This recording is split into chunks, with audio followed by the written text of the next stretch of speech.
Ladies and gentlemen, welcome back to another edition of 13 Cards Subject to Change. Zach is here, Leroy's here, Jesse's also here, Samuel L. Jackson's here on your shirt as well. That's right, motherfucker. All right. So we can't use this for YouTube. Got it.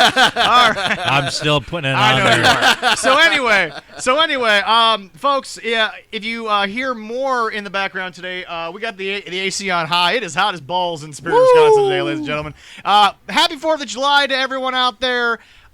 Celebrate safely. Yes, and a happy 4th of July to Mr. America. We still don't know who he is. We never found that out years ago. It's really weird. I mean, at one point he could have been Paul Orndorff. At one point he could have been Hulk Hogan. It's really weird, man. We never figured that out. Yeah, honestly, just so many years still that mystery. It's on our It's on our Facebook page, actually. Oh.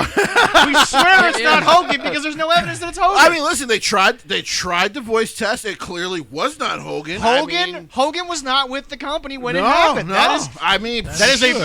That is in wrestling lore. Yeah. And as he would say is, Happy 4th of July, brother. Yeah, That's what he would say. Yeah. It's weird how he sounded like those two guys. To be fair, Hogan, regardless of how you feel about him as a person, he influenced the business a lot. So when you say brother, it's a Hoganism. I mean, it really is. Brother. I'll have to, see if this will work for me today. All right, there we go. Happy 4th of July. There we go. Anyway, so ladies and gentlemen, I'll be doing that later. We have a lot to get into. Yes, we do. Oh my. There is on today's show a lot of something a little different.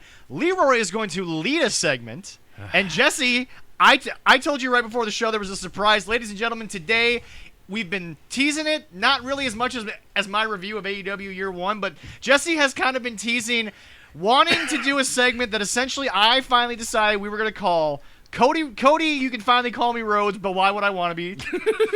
Versus I got my new baby. Elite Wrestling, because let's be honest, Cody is no longer a part of this shit show. It does not seem like he But is. anyway, to start things out, And the big surprise that happened that even made me kind of turn around and go, wow. Ladies and gentlemen, there was another member of the Women's Money in the Bank announced, and Jesse... Hey, listen, people. She's back! Listen, go ahead. But it wasn't Liv Morgan. By the way, and I'm going to get into that. Yeah, we'll get to that. Listen, I don't like to sound like a virtuous SOB. That's my job. I'm about to say, that's usually your job on the show. That's usually my job. I totally called this a month ago when I'm like, oh, wait, she's talking to them? Oh, wait, she's kind of leaning off of her Twitch some? All right. Okay. Before we continue, I just want to point this out. Number one, folks, what we're saying is Selena Vega is back on SmackDown. Yes, she is. And she looks great. She Yes, looks she does. in tremendous Can I shape. just- There we go. He's there. It legitimately surprised me. Oh, yeah, no. In the way they did it. I must say, There are very I few agree. surprises It was very left in wrestling. That's true. And this was a good surprise. It was Now, a good one, but it was Yes, also it kind of was. anticlimactic because it was just like, oh. Well, there were no fans. Well, because it was just like, oh, she's back. And then they kind of treated it like, oh, well, she's been on SmackDown the whole time. And it's like, guys, not Well, really? but Jesse, that's the wrestling business. What happens when the red light's on doesn't always affect what's not. True, and of course, clearly they've come to an understanding, and they're gonna. Before we get into this later, I want to point out that very shortly after SmackDown went off the air, many Facebook pages and other things were reporting Tommy N had gone live on Twitch. Yes, he did. And Tommy had basically explained, and we'll list out a couple of things. Number one, he basically wanted to make it clear. What you heard about my release or even Selena's release, completely 180 from what probably happened. Yeah. Okay? Number one, he said the reports surrounding Selena's release were very untrue. That was almost a quote. Highly untrue of what was said. Selena will come out later with her version of what happened, but he as the good husband and obviously also the business associate is allowing her to tell what she needs to tell. He brought it himself again, saying that he also, again wanted to remind people that not only WWE spent a ton of money on vignettes that were never used, but also his release, the stories you heard, very untrue. Not a lot really actually happened the way that it was reported that happened. She is stepping away from Twitch for now, but I think she's going to focus more on the in-ring stuff because obviously she's not going to be managerial as much anymore. No, she's going to be an in-ring competitor in-ring competitor. And I'm going to enjoy that. I mean, I really liked it when she had a lot of Asuka. Yeah. I mean, great matches with her. Yep. So I'm the other looking thing forward about to it that. is that Tommy has stated he is not going back to WWE anytime soon. He did not close that door, but he also kind of closed the door that he'll be wrestling anywhere for a little while. He said he wants to focus on maybe a wrestling school, which I think if Tommy N's got a wrestling school, I think it's a wrestling school that's going to focus on a lot of things that you need to actually be good in the ring. Yeah. Because Tommy's always been phenomenal at what he does. Oh, So yes, Selena Vega back on SmackDown. We're extremely excited for where this goes. To be perfectly fair, she picked up right where she had left off on camera. I think it was great. I think it was a great moment. Again, there are a few, good to see her back. Few surprises left in wrestling. Was it an unknown surprise? No, but like Jesse said, there were talks, but nothing was really set in concrete and nothing was reported. So this is actually a lot of fun. And also, like I texted you shortly after, Aleister Black will be back in WWE at some point. Like I said, he will be. And I did see some of the Twitch stuff after SmackDown. Yeah. I got to read his full statement. Yeah. I got a feeling he's also being a little misleading in this sense. I think there's a plan to bring him back and allow him to do Twitch in his wrestling school. I got it. So here, let me finish. Yeah. I think there's because one report that I think is semi-factual was the report that when upon his release he was contacted not only by Triple H but Vince McMahon because it was a business decision that was made by Nick Khan. Yeah, exactly. So, and the releases of him, Braun Strowman, things of that nature. Yeah. I think a lot of those guys are going to basically be brought back on lesser contracts. I think that's basically what's going to happen. Well, but remember, Nick Khan walks in like any new general manager to any sports team, and he says, I got a bunch of Bobby Bonilla contracts, and I got to get rid of this. Because to be fair, I mean, happy post Bobby Bonilla Day, by the way. one of my favorite days of the year. I wish I could have my own Bobby Bonilla Day. We all do. 2032, that contract finally runs out. I'm pretty sure it's 2038 because remember, he's still getting paid 3 years after Bryce Harper's deal with the Phillies is over. So it's like 2038, 2040. That deal finally runs out. Bobby Bonilla, you are my hero. I think I'll be retired officially from working by the time that contract gets done. I think. Yeah, probably. That's kind of, and then I'll have my own Bobby. And he will still make $5 million every single year from Bobby Bonilla Day. Right. So anyway, no. Okay. God, I wish I could have been an athlete. Here's the thing. Right. Well, okay, here's the deal. Everyone gives Bobby credit. His agent's the one that negotiated that. All right. Took advantage of a desperate family, let's be honest here. But anyway, here's the deal. Folks, this is also proof to what Jessie and I and Leroy have been saying from day one, and actually later on in the show, when we get to Spot Monkey, there's something that we actually said way before anybody else and is now being said for us, but we'll get to that in a second. Here's the deal. This situation was an overreaction by old man Vince. I have no problem saying that. Yeah. But at the same time, I don't think it was ever as bad as people thought. No. I don't think it was ever as visceral and as like on-screen Vince as people think. No. I don't think anyone understands that at the end of the day, Selena Vega violated words in a contract. Whether you agree with it or not, look, Selena signed the contract. Yeah. When you sign your name on the dotted line, you have no reason to, be mad about something that you break. Leroy, you obviously know this. I failed a lot of what our company does. They're called secret shops, where they send in people to test us, make sure we're doing our stuff right. I failed so many, I got written up my first 6 months with the company. And the fact is it's a weird thing to get written up for. I mean, our company's very forgiving about those things, as you well know. But the thing about it is that it technically was in my contract when I signed with them that I am responsible for those situations, and by not doing so, I was breaking the contract. Yeah, you know what's really fun too? I got about 1,000 average there. I haven't screwed up one yet.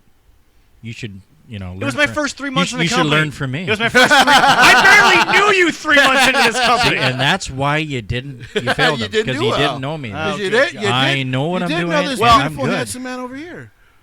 I did that the AC's running, so I don't have to smell his pit stains. So you know what? Hey, I put on deodorant. I went to church. I put on deodorant. That doesn't help. You know when I got my first one? I was at 224 for maybe a week. See, the Yep. secret shopper stuff has And I always was- bothered me, but that is a whole nother thing. For And another yeah, time. but anyway, I get why they do it. If you're make sure friendly- that you're on your. Oh, I'm on my toes. I was Yeah. new. Boom, boom. Yeah. I read online, but I like to talk. I get that from my mom. But Yes, it's yes, one you of I those love my things. mom. But I agree. It's, Yes. the Selena Vega Oh, yeah. situation is totally one of those things That was overblown like I by the called media a month more ago. so. That one, to me, one, it was overblown. Two, while yes, she violated her contract, she was right. Yes. to fight back because they were never going to fire Paige for fighting back. They can't. but we Well, yeah. said. I mean, they could, but they would Yeah. still owe her a ton Yeah. of money. We said from the start we agree, but at the same time, you have to look at it from a business perspective, and that's what Nick Khan is doing with a lot of what he's done. Is that everyone's like, "Oh God, they're cutting people," and I'm sitting here like, and we're gonna get into this story later with Leroy's thing, and I'm sitting here saying to myself, back in the old territory days, guys left the territory, went to a different territory, and because there was no real national television at that time for a lot of wrestling, you were only on local syndicated television. yeah. You went to other places. Some guys put on masks to go do things that where they learned a new move, as Yeah, JR would say. yeah. They went and they did things. This is not new. And here's the deal. We said about last week about Tyler Breeze and Fandango. You've been there for over a decade, and you really didn't pop. So like at that point, you got it. And by the way, so far Tyler Breeze was in the new Uno that they had on Up yeah, Down Down. like I told people. And Allison, and as Allison said, and I quote, maybe they had some stuff in the can. While I think the left right tournament might be stuff in the can, Uno's usually not something that Xavier puts in the can. That's usually he does it mostly every live. He tries to do it semi-live. well, he does it every week, and then he Yeah. just posts it a couple of days And, later. like I so- told people when he was cut, I'm like, that does not exclude him from the Up Down Down channel. No. there is no hardship there. What happened with Chris Jericho was that Vince genuinely got pissed at Chris. Now Yeah. apparently they have tried to speak because at some point he's gonna want to put Chris in his Hall of Fame. Yeah. but it's one of those things. Chris, the only issue there is that Chris is an ass. well, I wasn't even going to Well, say he that. could be, We all yes. know that. I was going to say, based off of this week's Dynamite, the problem there is going to be they're going to have to cut Chris's speech short by a lot because Chris is going to want Break the Walls Down and Judas to both play in their entirety while he's standing on the stage. They just might. before, Well, I his, said before his song starts. he got on Stone Cold's podcast, so I mean that I think that's a bridge for Yeah, him to eventually come back. yeah, I mean so, that's the a good bridges thing. aren't Vince burned. McMahon has worked with some of the biggest egos in this business more than once. Oh yeah. Yes. If you think Oh, that yeah. Chris Jericho, who let's be honest, outside of the AEW thing, which let's be honest, Chris was able to do a lot of what he Yeah. wanted, good or for worse. Yeah.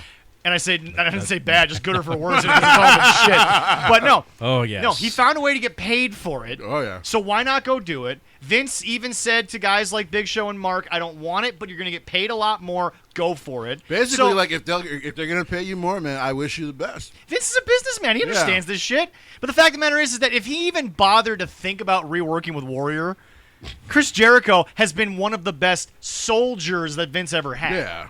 And like I said, it's one of those things. I think Vince felt burned at the fact that originally Chris had told him that he was going to go work New Japan. Yeah. And Vince had no problem with that. Yeah. Because apparently, starting like 6 or 7 years ago, Vince has wanted to rebuild that relationship that was broken. Well, and here's the thing. I don't want to blame anybody for that relationship. I just No. think that the businesses went in two different perspectives for a while. Also, Hulk Hogan's kind of an asshole. Yes.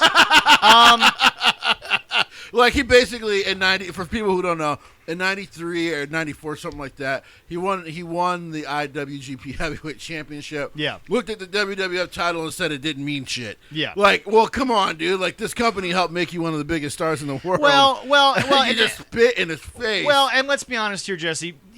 Whether it's cultural reasoning, which obviously New Japan is rooted in, Yeah. the Attitude Era is something that I don't think a lot of Japanese wrestlers would really ever do. I mean, yes, New Japan has found Bone Soldier; they'll do their thing, but especially at that time, I don't think that's really where Inoki I was about to say they've kind of hit more of their Attitude attitude Era. in the last 10 years. Right, yeah, exactly. So, like, at the time, I don't think that's something that Inoki really wanted to go No. with or really wanted to try. We know it was Suzuki being the first, but he's not really an Attitude Era. He's just in attitude. Hey, and I love him. oh yeah, 100%. Suzuki coming to NXT UK near you, and Jesse's like, holy shit. We'll talk about that later. They say there might be a mistranslation in that, but I mean, either way, it's a mistranslation of of whose ass he's gonna whip. But but Selena Vega's back. We're extremely excited. Yes. Liv Morgan will probably be the last SmackDown entrance. She's gonna probably get added at the end. I think the story they're basically trying to tell with Liv. Which is really interesting, by the way.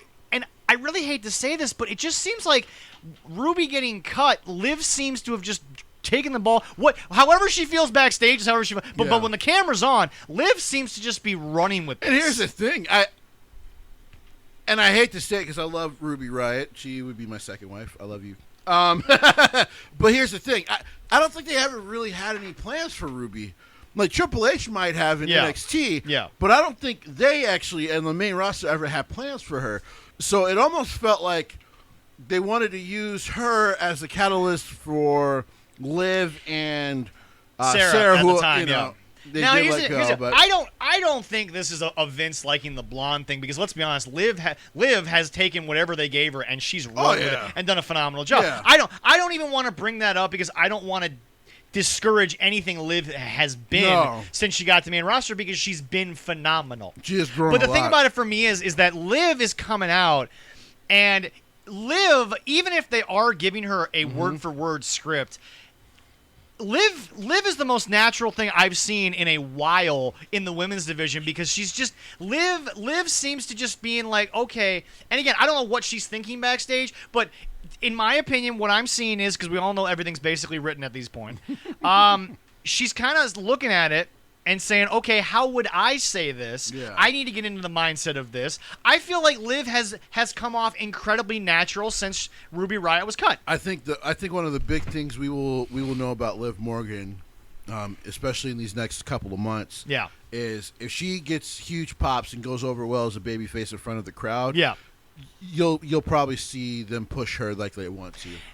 And Liv's an incredible talent, and I think that the gimmick that she's gone with ever since she sort of took off the glasses, let her hair down, no longer wearing the baggy, pants. Whatever she's got, I don't really know what to call it right now, because I don't think we've really delved too deep into what it became. Because remember, she came right out of the Emelina type situation and then jumped right into this, so we really don't know what it is at this point, because she hasn't gotten the screen time. But I'll tell you this much: take away the look, just focus on the person, and she has been phenomenal in the ring. She's getting better.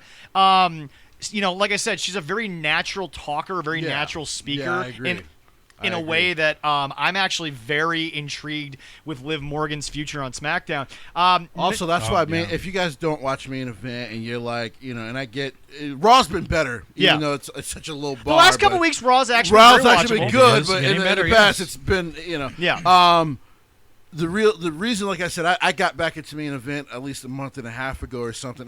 As I'm noticing they're going back. They've left Main Event alone, and they're like, we're going to let the guys and gals create stuff. Oh, those months during COVID when it was Shelton Benjamin, Cedric Alexander, and Akira Tozawa, I couldn't take my eyes off of what was happening. Great matches. They're allowing them to tell their own stories. It's actually really fun to watch Main Event. Yeah.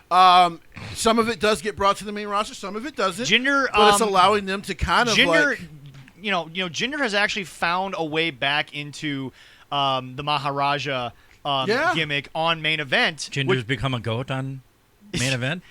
Marcus I know. You're Marcus going to love that one. Anyway, I'm glad you said it. Usually it's me. Nothing against the rest of SmackDown. You're welcome, I want to get Marcus, straight for to, and I'm breaking my own new rule first week of the show. Forget El Steen. This match, ladies and gentlemen, between Kevin Owens and Sami Zayn. Listen. Oh, my God. It was everything I wanted, and then it was more. It was so much more. These two, and here's the deal. You want to know what's funny? They're famous for jump starts. There was no jump start. I don't know what the hell happened, but these guys are sort of like the famous ones who, like, they started that pro wrestling guerrilla type of situation. In ROH, they had the ladder wars. This was, and you know what's really interesting to me? I actually think that if Jim Cornette were to watch this and take out all the table spots, he might actually like a Kevin Steen match for the first time in a long time, because it's really weird. Two guys who are famous for one of the best ladder wars you'll ever see. Oh, yeah. They found a way to make this work. And very few weapons. There were fewer weapon spots than I think people were expecting out of these two guys, but they had a stiff as hell too. Well, Yes, this is why people definitely. So you say Kenny Omega can't throw a forearm, Kevin Steen or Kevin Owens can throw a damn forearm. Listen, this is why people used to say Daniel Bryan.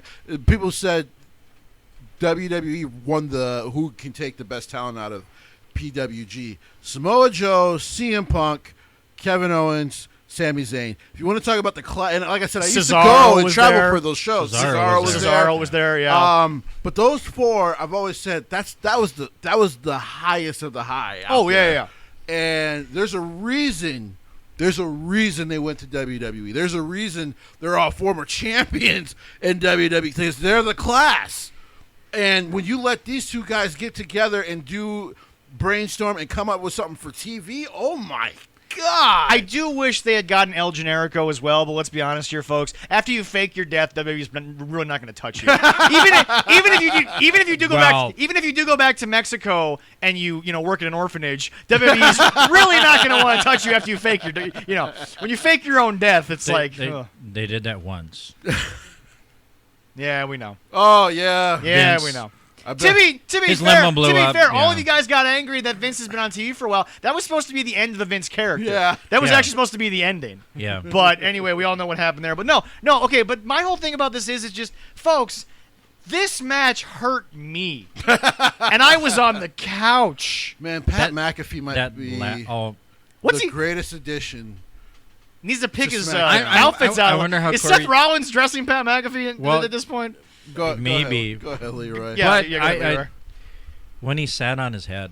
That was great. He's like, "What are you doing?" When you turn the camera, the camera goes on up and he's just rocking out. Oh, it's the new God. king of. You got. Oh my God. This is how I know Vince must love him because he allowed him to do that and put the camera on him. Oh my God! Put the camera on him. I am That's some good shit, pal. Oh, that's great shit. I am pal. jealous. I'm jealous of you guys being actually there when SmackDown comes and you can see it live. I'm going to see it on TV, which will be great anyways. And it's funny part. My mom goes. If you look to, I think, the back right of the hard camera, you might be able to see us because we're front row on that lower bowl in the Target Center. But no, my mom was funny. She goes, "Do you know what the kids watched on Friday for a little while?" I'm like, "No." Wrestling. Yes. They just turned it on and Mom led them. Marcus says I love my mom. Marcus says this in the PWL a lot, and whether or not you think it's the same people, and obviously Vince is going down to the Performance Center, or to look for more talent. Yeah. Everyone on SmackDown, even if you don't see them every week, and you kind of do, but you kind of don't, they all have a direction. Yeah. SmackDown they all didn't know have what Roman they're doing Reigns on the show, and it was still a very, very good show. But my mom was funny. She was it was like, It was a top-notch show, and they didn't even have the tribal chief. They didn't even have the tribal chief there. And the funny part, my mom says, they put that bigger guy through that table. I said, yeah, that was Kevin Owens. Multiple tables. I knew exactly what she was talking about. I just had to laugh. Listen, but that's why everyone always says. That's why people always say with Kevin Owens and Sammy, match, though, if you give them 30 minutes, man, they'll put on a damn masterpiece. They will. They will put on an iconoclast of a match where you're like, we didn't even deserve to see that. Yeah. Like, they're so good. And what's so unique to me is that what's such a lost art is in the middle and creating a story.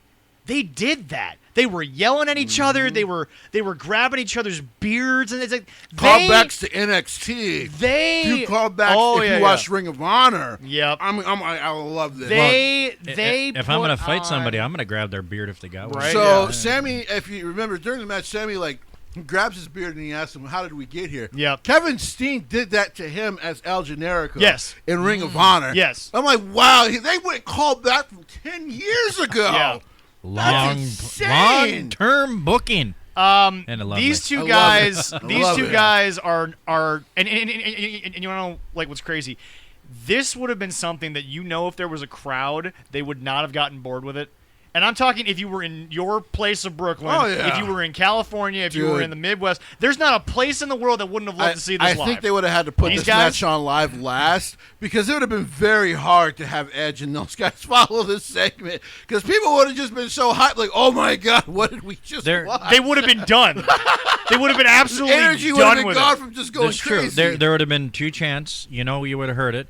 This is awesome. Oh, yeah. And Fight then, forever. then you would have heard, holy shit. Yeah. Yeah, but the fact is, but the fact is that it's interesting. The guy that Cornette always said was like not patient zero for modern wrestling, but one of those guys that was sort of at the forefront of it. Damn, Kevin Owens came to WWE and said, "I'm gonna do it like the old days, and I'm gonna make it work, and I'm gonna throw my own little spin on it." Yeah. And I have never gotten tired of Kevin Owens in WWE. No. I wasn't sure about him when he first started because I didn't watch him before. Right, Yeah, obviously. yeah. But then when he started working with Cena and everything. You, my friend, we got to get you to see Ladder Wars. Okay, I'll have to Holy look. shnikes. I'll look that up. I could probably find it on YouTube for you. I'll But send you a I'll link. look it up. Yeah, But seeing him with Cena and everything that he started going with Cena, I was like, holy crap. Listen, I by love the it. way, you want to talk about a company believing in you? They- The first guy you work with is the top guy that helped get the company where it is now. Like that's confidence in you. and it was a long-term definitely. story Yeah. as well. Yeah. They tried with that. Also, I And think it was great, by the way. loved it. Loved it, What yeah. I think was super cool, by the way, was that we watched a show like Jesse pointed out. I didn't want to get to it yet, but Jesse, great segue. Yeah. This is proof that SmackDown is on another level. Oh, yeah. You didn't need Roman to be there at all. Which is insane. And it somehow didn't feel like we needed him. Yeah. That's not This is the old adage of when you talk about LeBron James's career, you have to devalue Michael Jordan. You don't have to devalue Michael No, Jordan when you not talk at about, all. LeBron James. No, not but at all. this was SmackDown didn't miss a beat No. at all. SmackDown was really, really good. And it's funny because, they've announced... Paul and Jimmy, in my opinion, it's a faster chemistry than even Jay and Paul had. Oh, for sure. Jay and Paul looked awkward the first couple of months on TV, but just Jimmy seems like Jay in the same spot, Yeah. just a little more loose. Well, because Jimmy seems like... Jimmy understands his character. Now, there's been there's been kind of a quick turnaround as far as the character is concerned. Yeah. But I think otherwise, Well, but here's the deal. there's a good flow between him and Paul. But here's the deal. Is it really a quick turnaround when you're threatened with family? I feel... See, yeah, and that's why I think it works, because he said, like, why would you want to fight me? They're getting With away with family. something that I've told you on the show many times before. TNA was not able to get away with me when they were on Fox because they would start and end crap so They quickly. also did that whole baby angle, which was horrible. Yeah, anyway. But the thing about it is, You remember that? we were all there for that. We were all there for that. It is good. Wrong baby angle, but Oh, still. no, wrong baby angle. I'm talking about the AJ baby angle. But, yeah. We don't talk about the Snitsky one. So both of them are horrible. It's not my fault. Yes, But no, it is, Smiley. but no, it's just, again, this is where, and we have to digest it because there were so many slip-ups. This is where you can't look at me and say that Double or Nothing was better than WrestleMania, because WrestleMania feels like a pay-per-view. Yeah. WWE, regardless of what you want to believe, they do a great job of when it's a pay-per-view, it feels like a pay-per-view. Every pay-per-view in AEW just feels like another episode of Dynamite. I was going to say, besides All Out, which this year will be, of course, back in front of fans in Chicago. Yeah. Is there one pay-per-view that actually ever feels like an actual pay-per-view? Not at all. Not at all. Well, to me, it's the only time that it seems like they try to make it feel like one. Yeah. But otherwise, Yeah, but you need we need penis druids that have now been edited out. Listen, let's just get this out the way. Your first mistake was having him on that show. That was your first mistake. Ladies and gentlemen, we have warm strawberry rhubarb cake coming out right now. Oh, my goodness. Oh, yeah. Look at that. Look at We that. got warm strawberry rhubarb So, cake. yeah, I will say this. I'm very happy. Even without the tribal chief, Yes. this show is excellent. This show was, I'm like, wow. I don't usually get the chance to actually watch SmackDown Live because I usually go drive and work. Yeah. So I usually just have somebody tape it for me with my DVR, and then Yeah, I'll yeah. watch it when I get home. Yeah, yeah. But watching it live this week, I was like, wow. no Roman Reigns, and the show still flowed so well, like so well, and it's just I'm like there's a reason. I think there's a reason why the issues with Raw had continued. Yeah. And why SmackDown just flows so well. I tell people all the time. Every time he seems to like try to like he'll let Paul go from creative, he always brings him back. Paul knows how to run a show without Vince needing to be there. Yeah. I think all he does is call Vince, hey, we might do this, we might do that, and he's just like, is it gonna make money? Is it gonna make ratings? He's like, absolutely. As long as Paul isn't given the checkbook, he's great. SmackDown just flows so damn well. The only thing I don't like still, and like I said, I will give them a chance to replenish their mistake, is that they've kind of gutted the SmackDown Women's Division with all those cuts. Yeah. But otherwise, listen, SmackDown was incredible. Baron Corbin, I don't know if they're trying to turn him face, but it's working on me. He's a real lovable loser right now. Gene said it first. I've said it every Monday Night Raw since. Turning a guy like Jackson Riker babyface might be the most WWE thing ever. Yeah, it really is. Making Baron Corbin a sympathetic babyface might be the most WWE thing I've ever seen in my goddamn 29 years on this earth. Holy shnikes. We might have to contact a family member to see if we might have to see. Yeah, no, it's like how he's doing. Hey, Darren, how have you spoken to your brother since his metaphorical beheading of his royalty? Listen, man. It is insane. This man has been a heel for so long, and they took away the King thing. I like Boogs, but this week I'm like, man, Boogs was kind of a dick. Like a little bit. Boogs was kind of he gets his car repoed as he's trying to do a tag match. And then you just feel bad for him because he's just like I'm losing everything. And Baron, one thing I'll give Baron Corbin. He never half-asses anything he's given. No. Even if you hate the character, he's a weird cat outside the ring. Yeah. But he finds a way to turn into a different person on camera. Like, on camera, he does not give half-hearted efforts. Like, he's consistently very, very good at his character. So my first attempt at this is pretty good. This is fantastic, dude. Jesse's about to try it. Let the fat boy first be the judge. time. Yeah, they know. I totally understand the fat guys. We know food. Oh my god, yeah. Yeah, you're right. This is the first time ever doing rhubarb upside down cake. I give props to my lovely Grandma Winslow. She's in heaven. Love you to death up there, Grandma. We love you for baked goods. Thank we do. You. She introduced me to this, and this I got some rhubarb. Oh yeah, excellent stuff. See, man. this is another reason, as we keep telling anybody that wants to be on this show. Leroy will bake. I will get good baked shit. damn good. This is some good shit. This pal. is really good. but okay. So we're gonna just segue right into the big things we got going on today. Yes. This was a prime example of how to put on a modern day wrestling show. Yes. But here's the thing. There was a lot of old school mentality to it. Paul Heyman has been given a lot of flack from old school people for bringing this new style in. Here's the deal.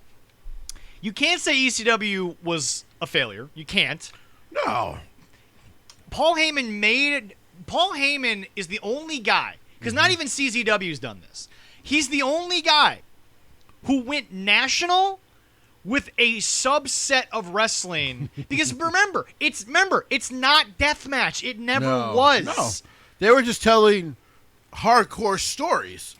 Paul Heyman, violent stories. Very violent stories. Here's the deal. Here's the deal. I view CZW and deathmatch wrestling as outlaws. That's fine. I got no problem with that. I view who are capable every now and then of just putting on a great match when they want to, but yeah. If you ever go to a CZW show, bring eye protection. Anyway, just wear a damn poncho. Just be safe and wear a poncho. Wear a poncho, eye protection, the whole 9 yards. Oh, you're gonna get hit with something. Puncture-proof gloves. I almost had to do that on a date, so that would have been a good date. Interesting. But SmackDown didn't have its champion and was excellent. Meanwhile, in the land of spot monkeys, AEW has its champion, I think was a decent show, but its champion makes it really hard to watch at times. Are we talking about triple phase?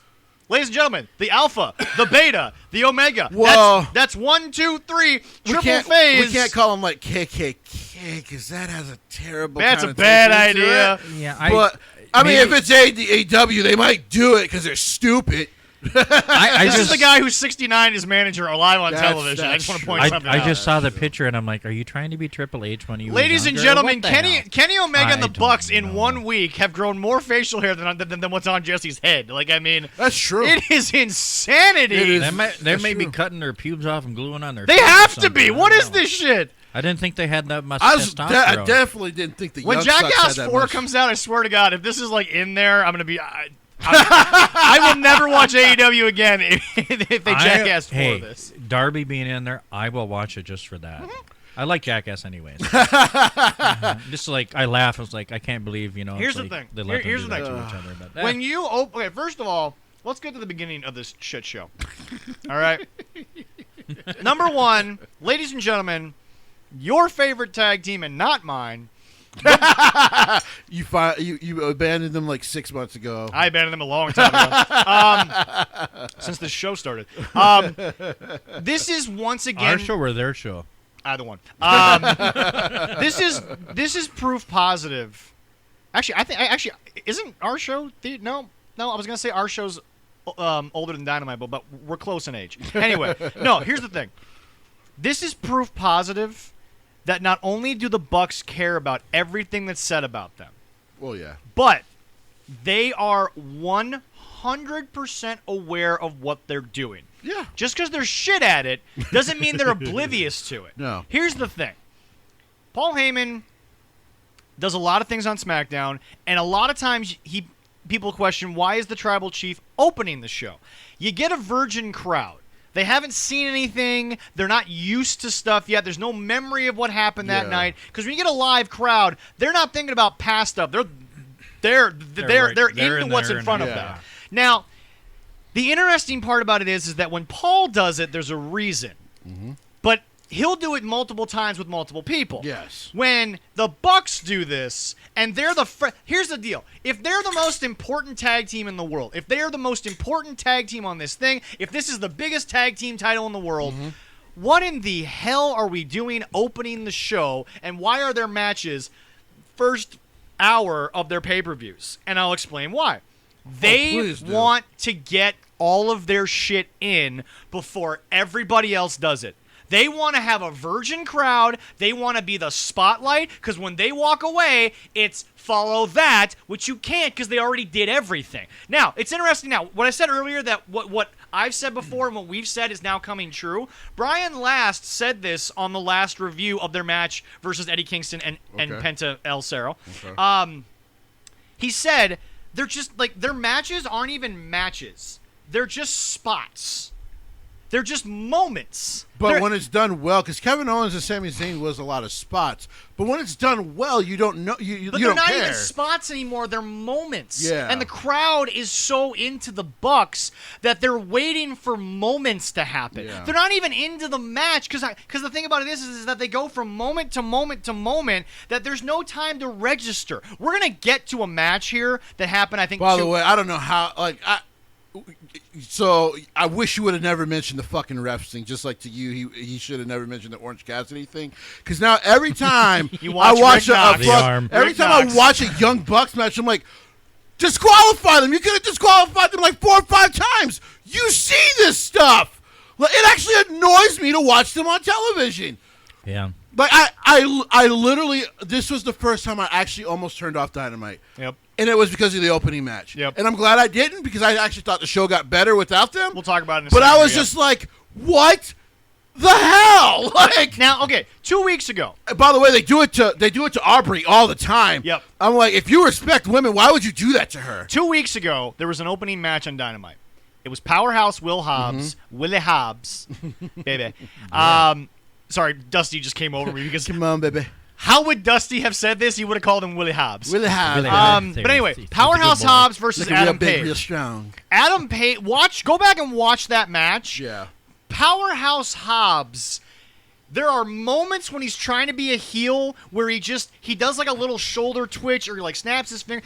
He gets it. Yeah. Powerhouse Hobbs figured it out and really quick. And his facial expressions, like if you watch his match he's and they're booing him, it's actually like the little looks to the crowd like I love it. He's not winking to the camera. No. He's winking to the live audience. That's the difference Getting them between involved, the Bucks and him. Exactly. The Bucks will wink at the camera. Yeah. So they're telling the largest audience that they're in front of it's all a joke. If you play off the crowd, I'm never mad at what you do because you're talking to them. You're ignoring the camera. Yeah. Powerhouse Hobbs is exactly what the Bucks are not, and he's figuring it out by himself. He's a smart guy. Well, I will say this. Having someone like Taz to help teach him helps because people, listen, his run in WWE was never that great. But at that point, he had already done so much in ECW. Yep. I never thought his run was going to be that long. No. That guy was one of the best heels ever. The in fact ECW of the matter history. is this. These guys... And by the way, he was so good at being a heel. He was probably one of the first guys I've ever seen as a heel get cheered because he was just so damn good. Well, but here's the deal. Paul Heyman's the only guy who ever ran a wrestling company where he let the audience just be themselves. Yeah. You wanted to cheer the heel, I'm still going to give you the story, but you cheer whoever you want. But no, here's the deal. This situation with the Bucks, and here's the deal. I don't know Brian Last. You don't know Brian Last. You don't know Brian Last. No. He said it. But we said it months ago. Yeah. Their matches are highlight reels. Yeah. And the thing about it is that Jesse's the prime example of somebody who can watch a Bucks match that's on Dynamite and be like, I saw that during the Super Juniors. I saw that during a 6-man with Kenny for the 6-man. It's like we can sit there. We can point to their New Japan run. We can point to their time in here. I mean, listen, I was there at PWG. Like I said, I was never a big fan of them. Right. Because at the time, they were doing stuff that the Hardys were already doing. So when I used to fly out to Cali to watch those matches with an old friend of mine, I was just like, oh, I mean, they're cool, but they're just doing a lot of stuff the Hardy Boys do. Well, but this is the other thing. This is the other thing. Ever since you saw them, and look, at least the Hardy Boys eventually evolved because you have to. Here's the deal. Every wrestler tries to a little bit to be Stone Cold, a little bit to be Rock, a little bit to be Hogan, a little bit to be Savage. They, sadly, every night are just a parody of whatever wrestler they want that night. Kenny Omega, you can tell, Kenny Omega has been more influenced by Ultimate Warrior than any other wrestler. And Kenny Omega can stand there and tell me any Japanese name he wants, and Jesse will smack him in the face every time.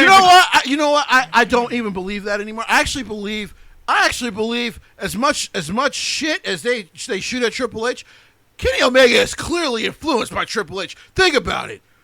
He finally gets to America. He decides, I'm not going to be the champion at first.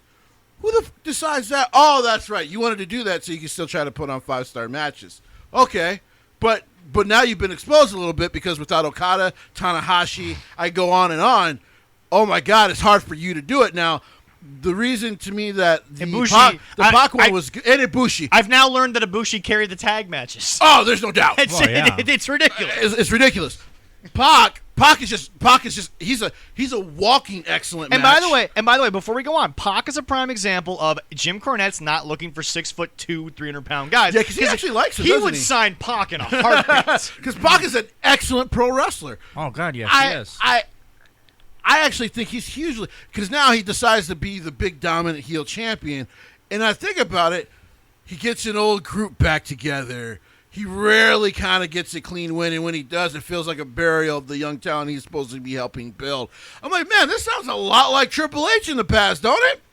It feels a lot like 2003 to 2007 Triple H. And he's kind of looking like him. I never in my life would have thought that if, and God bless him that he passed away before this, I never thought in my life that Lemmy Kilminster would ever look at a portrayal of him and be like, can we get this shit off my television? I'm going to need about 2 more Jack and Cokes for this shit. Like, it's just, dude. Well, by the way, here was the problem this week. He didn't have Don. So he talked for himself the whole time.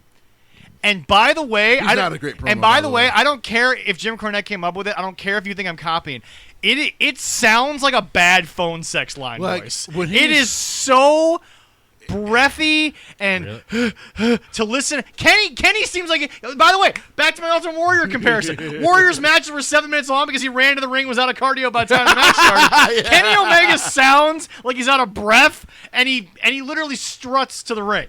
It's amazing. I'm gonna have to listen to those promos. Please don't. Oh, dude, I actually don't want you to. What I realized listening to this promo, so bad, and then thinking about the other ones without Don Callis as he's been a heel, has been like, oh my God, this man cannot cut an American style promo to save his life. It was really easy in Japan because he could talk a little bit in American, but then he talked in Japanese because he's fluent in it, and it made sense to the Japanese audience. And they have a very straightforward way of doing promos over there. Yes. Yeah. This is what I'm going to do. Thank you guys for coming out. I will win the championship, something like that. Crowd kind of goes out on a big pop after a thank you. You're not really trying to piss off a Japanese crowd that much. Because they're going to naturally boo you, because if the company's telling them that you're a heel, they're going to boo you. Yes. Jay White's one of the best heels in the... hell, Jay White would actually be a great heel over here, to be honest. Well, but here's the deal. They tell Jay White to be a heel. Jay White's like, okay, so that's my life now. Yeah. Jay White's like, okay, I'm a heel now for the rest of my life. I mean, everything I do is just heel. I wouldn't be surprised if Jay White goes to street vendors and just knocks over shit. I totally ordered the Jay White shirt. It says King Jay White, but it's white, but it's outlined, and it has the Bullet Club sigil. I'm like, yeah, I ordered that. I won't get it for a month, but I can't wait for it. Oh, it's so good. But no. But yeah, Kenny, this is why I keep saying he's the worst champion in pro wrestling. Yes. If you can't cut a promo, nope. And you're doing Triple H style stuff, if you can't cut a promo, if you can't carry a young talent through, because here's the deal: even if Triple H buried the guy with a victory, he made him look good. Yeah. Guy, you go back and watch any Triple H match with a young talent in the run that you're talking about, and tell me if anyone looked as bad as Jungle Boy did that night. Like, people keep telling, like, they're building a star. I'm like, dude, he lost clean. They didn't even, like, if they would have did a dirty finish and Jungle Boy lost, I'd have been like, okay. But he lost that's clean. The way to do Before it. we get to Leroy's thing, because Jesse's got his thing later, but we have to finish the Spot Monkey annihilation before we get there. Before we get to your thing, Leroy, we have to now continue with what happened, because we're not done yet. Kenny Omega says there is no challenger left. First of all, copying Roman. First of all, way to go in selling future tickets, you dumbass. Well, because people were like, well, Roman said it. I'm like, but he was in character doing an interview. Yeah. And to be honest, he kind of has stacked bodies. Yes. But that's in character. And people were like, man, he just buried the SmackDown wrestling. I'm like, no, he didn't. No, he didn't. Now, hold on. We have to, now, Leroy, take a guess what happened before. And by the way, once again, he was interrupted. Because everyone on the show gets interrupted in the middle of a promo. Guess what happened after he said, I ran through everyone? Do you have an idea? Somebody showed up. Not someone. A bunch of someones. Because here's the deal. I don't know who they are because it was our favorite Dark Order. Oh, my God. Once again, I don't care. Because Jim Cornette said it the loudest, but it's all true. A bunch of interchangeable job guys, and then Evil Uno show up. And Evil Uno is still doing the evil, raspy voice that doesn't make any sense anymore. Because technically he's a babyface. Yes, because they're all babyface. And he brings up Adam Page. Now, okay. The point is, by the way, absolutely legit. Yes, but the problem is he already beat Page clean. He's ignored Page for months. Page hasn't even acknowledged Page hasn't acknowledged them. Page had a match with Powerhouse Hobbs that even though he won, it made Hobbs look better than Page. And then Kenny goes into this performance, because that's all he is. He's a performer. And he maybe. It's not even that he talked in the voice that he has. It was the fact that Jesse saw it word for word, so he'll confirm it. He would wave his head to the side. He would adjust his hair. He would sashay. I'm not even fucking kidding. He sashayed. And it's like this breathy promo comes out, and then he says something like along the lines of no, and then he insults Uno, who, by the way, seriously, the visual is killing me.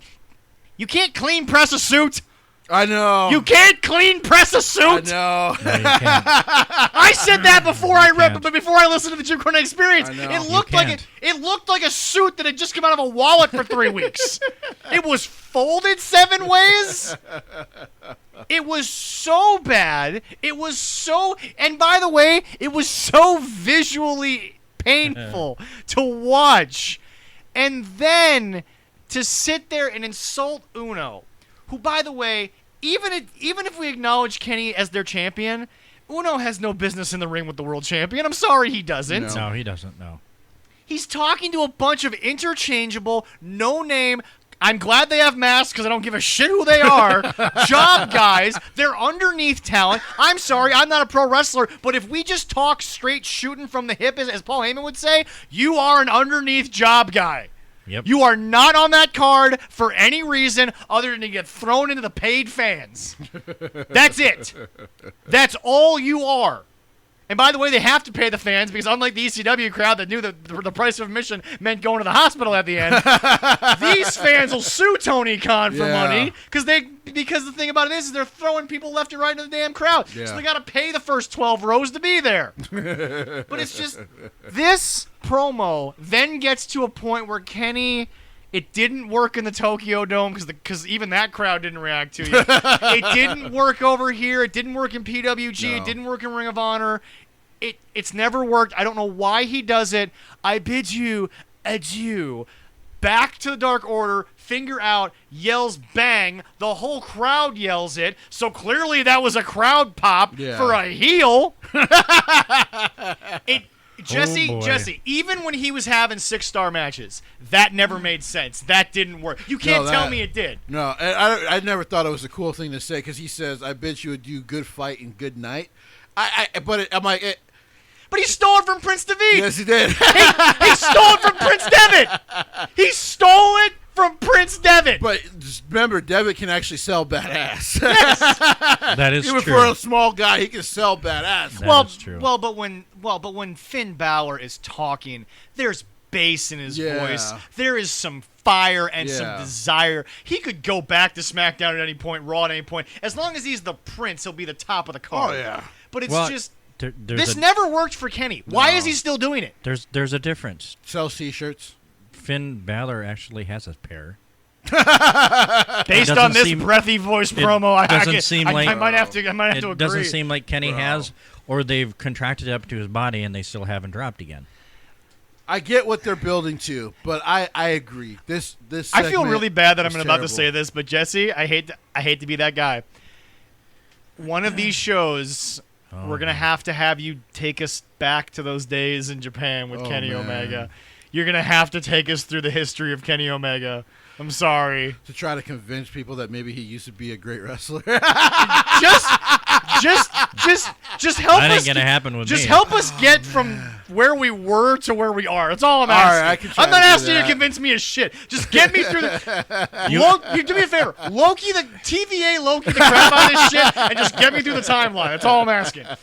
But no, Leroy, this was so annoying from the word go to the word bang. So And just- because by the way, hold on. Hold on, Leroy. That's what you said too, and I'm like, shut up. I like Leroy, hold on. And I Leroy, told her hold to on. shut up after she Hold on, said that. hold on. I'm not done. This just gives me more fuel. You know I know. that. I'm not done because there's one more thing that happened. Oh God. And guess what? That thing, for the first time in maybe the history of the Elite, was nothing. What? Kenny turned his back. Yeah, there was no he afterburn. shot the fake bullet and he just left. Yeah, they just let him out. The Dark Order just let him walk away. Nothing. Uno didn't have a comeback. Nothing. Yeah. It was over. Oh my God. So here's the point when I want you to have an afterbirth, where I want you to do something. And not only do you not do anything, it's the most anticlimactic shit on the show. Yeah, it was. This killed everything on Dynamite. And this was your Because here was the thing. This was your comeback to Wednesday They show. showed Paige's response in a... Was that the end of the show? No. This is the first 2 segments. Yeah, these were the first 2 The segments. Elite opened the show back to back. Yeah. I'm not even shitting you. Yeah. Oh my God. Yeah. So here's the worst Their part. Saturday show was better than this. Which is a sad thing to say. This Before Jesse. Yeah, I Jesse, have to right say now, this, yes, please. sorry. And then they showed Paige responding, but backstage. I'm like, wait a minute. You could have had Paige come out and tell the Dark Order, like, not even if you wanted to really add dramatic effect, I'll deal with this when I'm ready to deal with this, and not look at Kenny and then walk away, because that's basically what they did anyway. And then if you wanted to, then have Dark Order say, like, well, dude, we believe you can beat him. Like, unlike these guys, we actually believe in you. Paige would be out there. She's like, hold on, Dark Order. Hold my beer. I got Even that would have been better than this shit. But it just ended, and then they did a backstage segment where they were trying to convince Paige that he should go confront Kenny. Before we continue on to the good part. Because, by the way, he's been the #1 contender now for like 2 months. Only 2 months. Ladies and gentlemen, to segue into another topic is there was an article posted recently in the DPW Lounge. Oh, boy. And for the first time in a while, folks, we're actually going to let Leroy take the lead this is here. gonna be fun. Because Leroy, all I posted was, and I quote, I'm not doing this today, I refuse. And Leroy's the one who took the ball and ran with it. I think you tagged me, and I'm like, yeah, I don't have the time to Ladies do and this. gentlemen, an article that, according to Corey, made sense. It doesn't make sense just in the title. I don't need to read the article. The modern day Ric Flair, the unquestioned, unequivocal GOAT of professional wrestling. The modern day Ric Flair is Kenny Phase 3 Omega. Triple Phase Omega. Maybe Phase 5. I know don't know. it's He's got the Triple H haircut now. I don't know what's going on. Body Slam Net. Yep. Did that. The person that wrote it, Juan Carlos Reno, whoever the heck is that guy? I don't know. Juan, what the fuck are you talking? Oh my God. Leroy, please, if you would. You know, and I. You watched. Before you go on, I must say. Yes. You, Leroy, to clarify for the fans, we've talked about you're the guy who watched a lot of the old syndicated TV, AWA, NWA, Mid-South. You watched a lot of the Deep South stuff. You saw stuff down in the Carolinas. You watched the territory days when Rick, and by the way, Rick's schedule as the NWA World Champion, let's not even talk about that. You couldn't do that more than once. And I didn't mean to do the woo, but I mean, it was a hell of a schedule. But no, it's just you watched not just the heyday, because to me the heyday is always sort of the peak, but the prime is leading to the peak in a lot of ways, especially in the wrestling business. You watched the beginning, the prime, the plateaued heyday, I should say, the plateauing, and then not even the downfall, because he's still the GOAT. You watched Ric Flair in his entirety. Yeah. This is not us trying to skew you from what we've said about Kenny Omega, but you've watched enough Kenny Omega, both the good in Japan and the crappy in Spot Monkey. Does this article even deserve to be written? No. I don't know what this guy was smoking or anything. I mean, Kenny, no. There is nobody today that is like Ric Flair. There are people that emulate and try to be like him, but Flair was good. As they say, as I said in here that Kenny can make, his opponent. No, Kenny cannot make his opponent look good. Jesse will do that when he talks about New Japan. Mm-hmm. He was good there because other people were carrying him. Oh, yeah. He doesn't do that. Ric Flair could wrestle anybody, and he didn't have to carry them.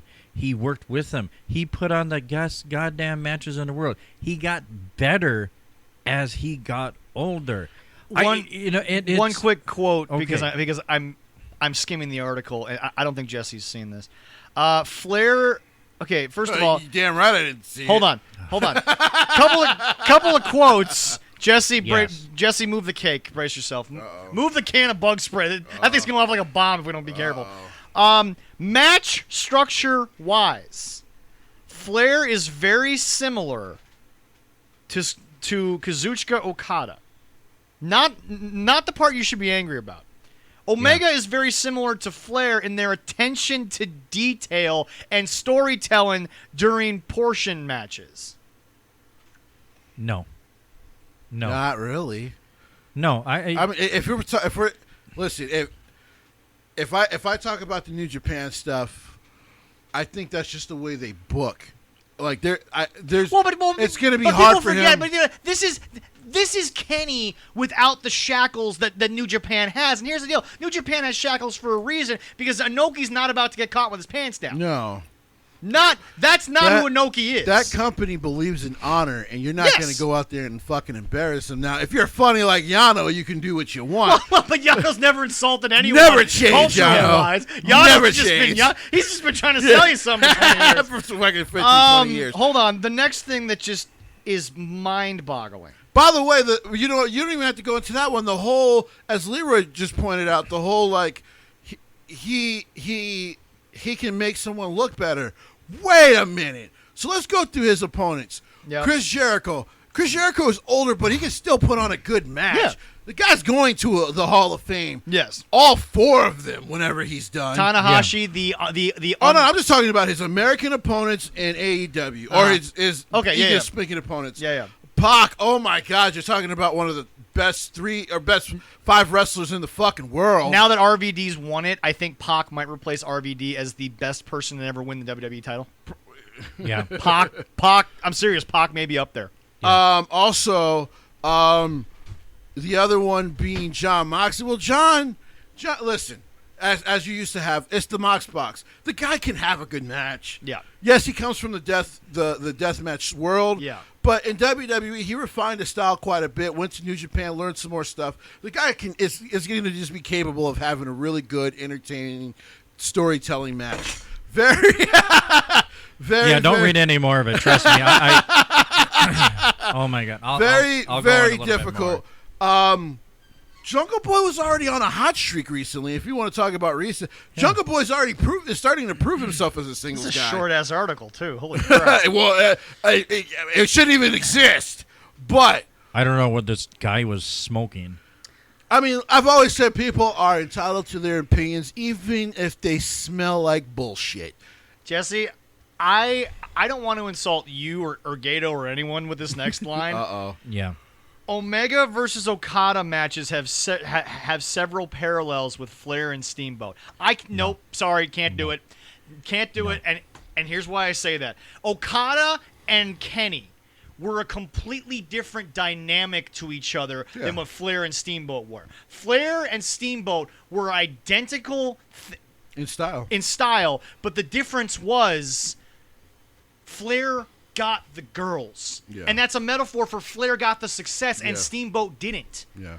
The difference here is that Okada was already the golden boy. Yes, he was. But Kenny was the golden boy of the Super Juniors. Yes, he was. The parallels don't make sense except for in-ring. If people think I'm trying to split hairs here, no, I'm not, because the trilogies of Flair and Steamboat were built on one thing. Steamboat just couldn't get there. That was the whole parallel. These two were already established. Again, it's the visual of the full story that you're trying to make me forget when you're the elite.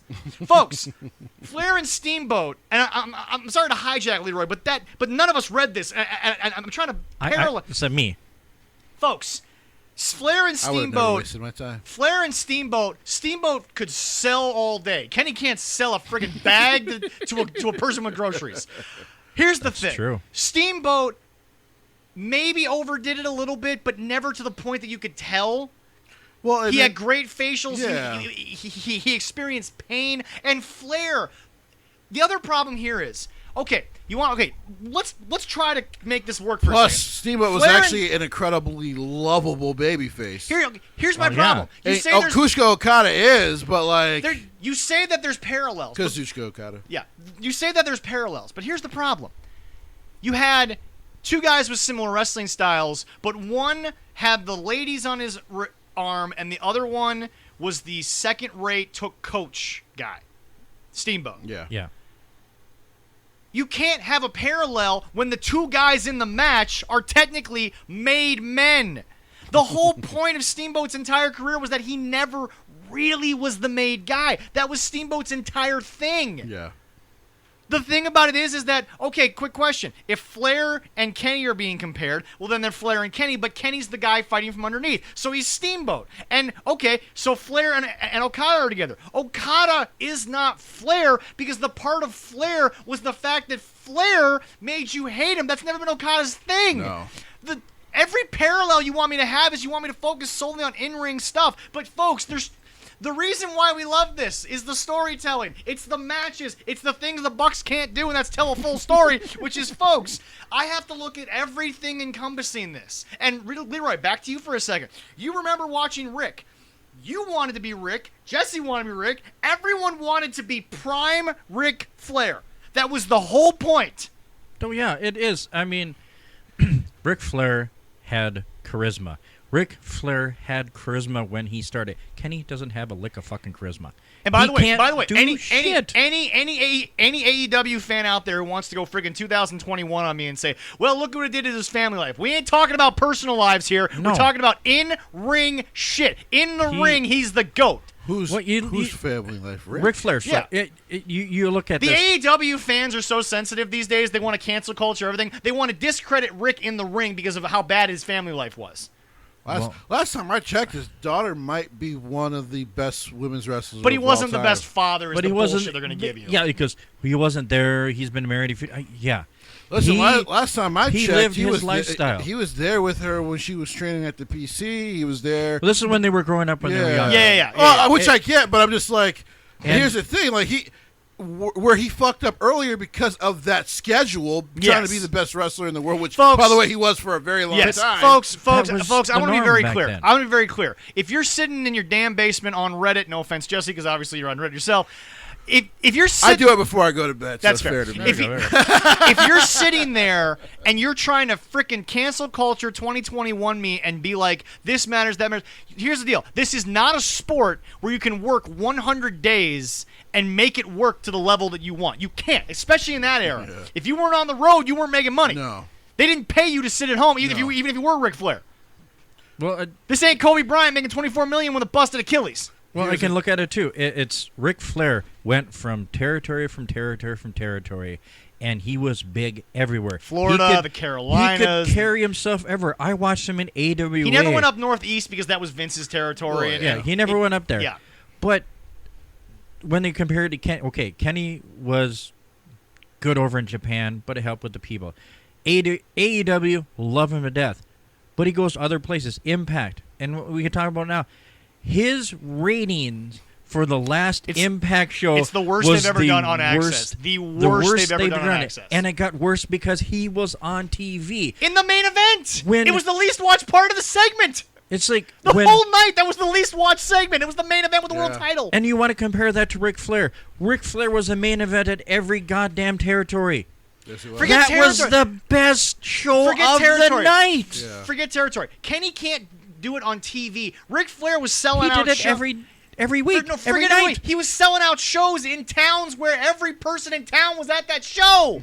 Yeah, they knew him. One of Ric Flair's problems was that, you finish a show in New York City, it's New York. It's the city that never sleeps. There's stuff to do. Yeah. But Boise, Idaho in the middle of freaking December, there's nothing to do but drink at the bar. Yeah. Folks, Ric Flair said it. Yes, he might have been a little intoxicated, but when it was the Shield versus Evolution, he said, St. Louis, have I been here before? He's closed down St. Louis more times than Kenny Omega's been in America. Yeah, That's and true. That's not even a joke. That's true. and you guess, Kenny is getting a script handed to him.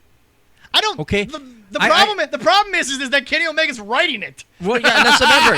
But That's the problem. well, you can say Ric Flair wrote his own. Well, yeah, they kind of said, "Hey, Rick, you need to shoot against this guy." All right, and he went. He didn't have a script.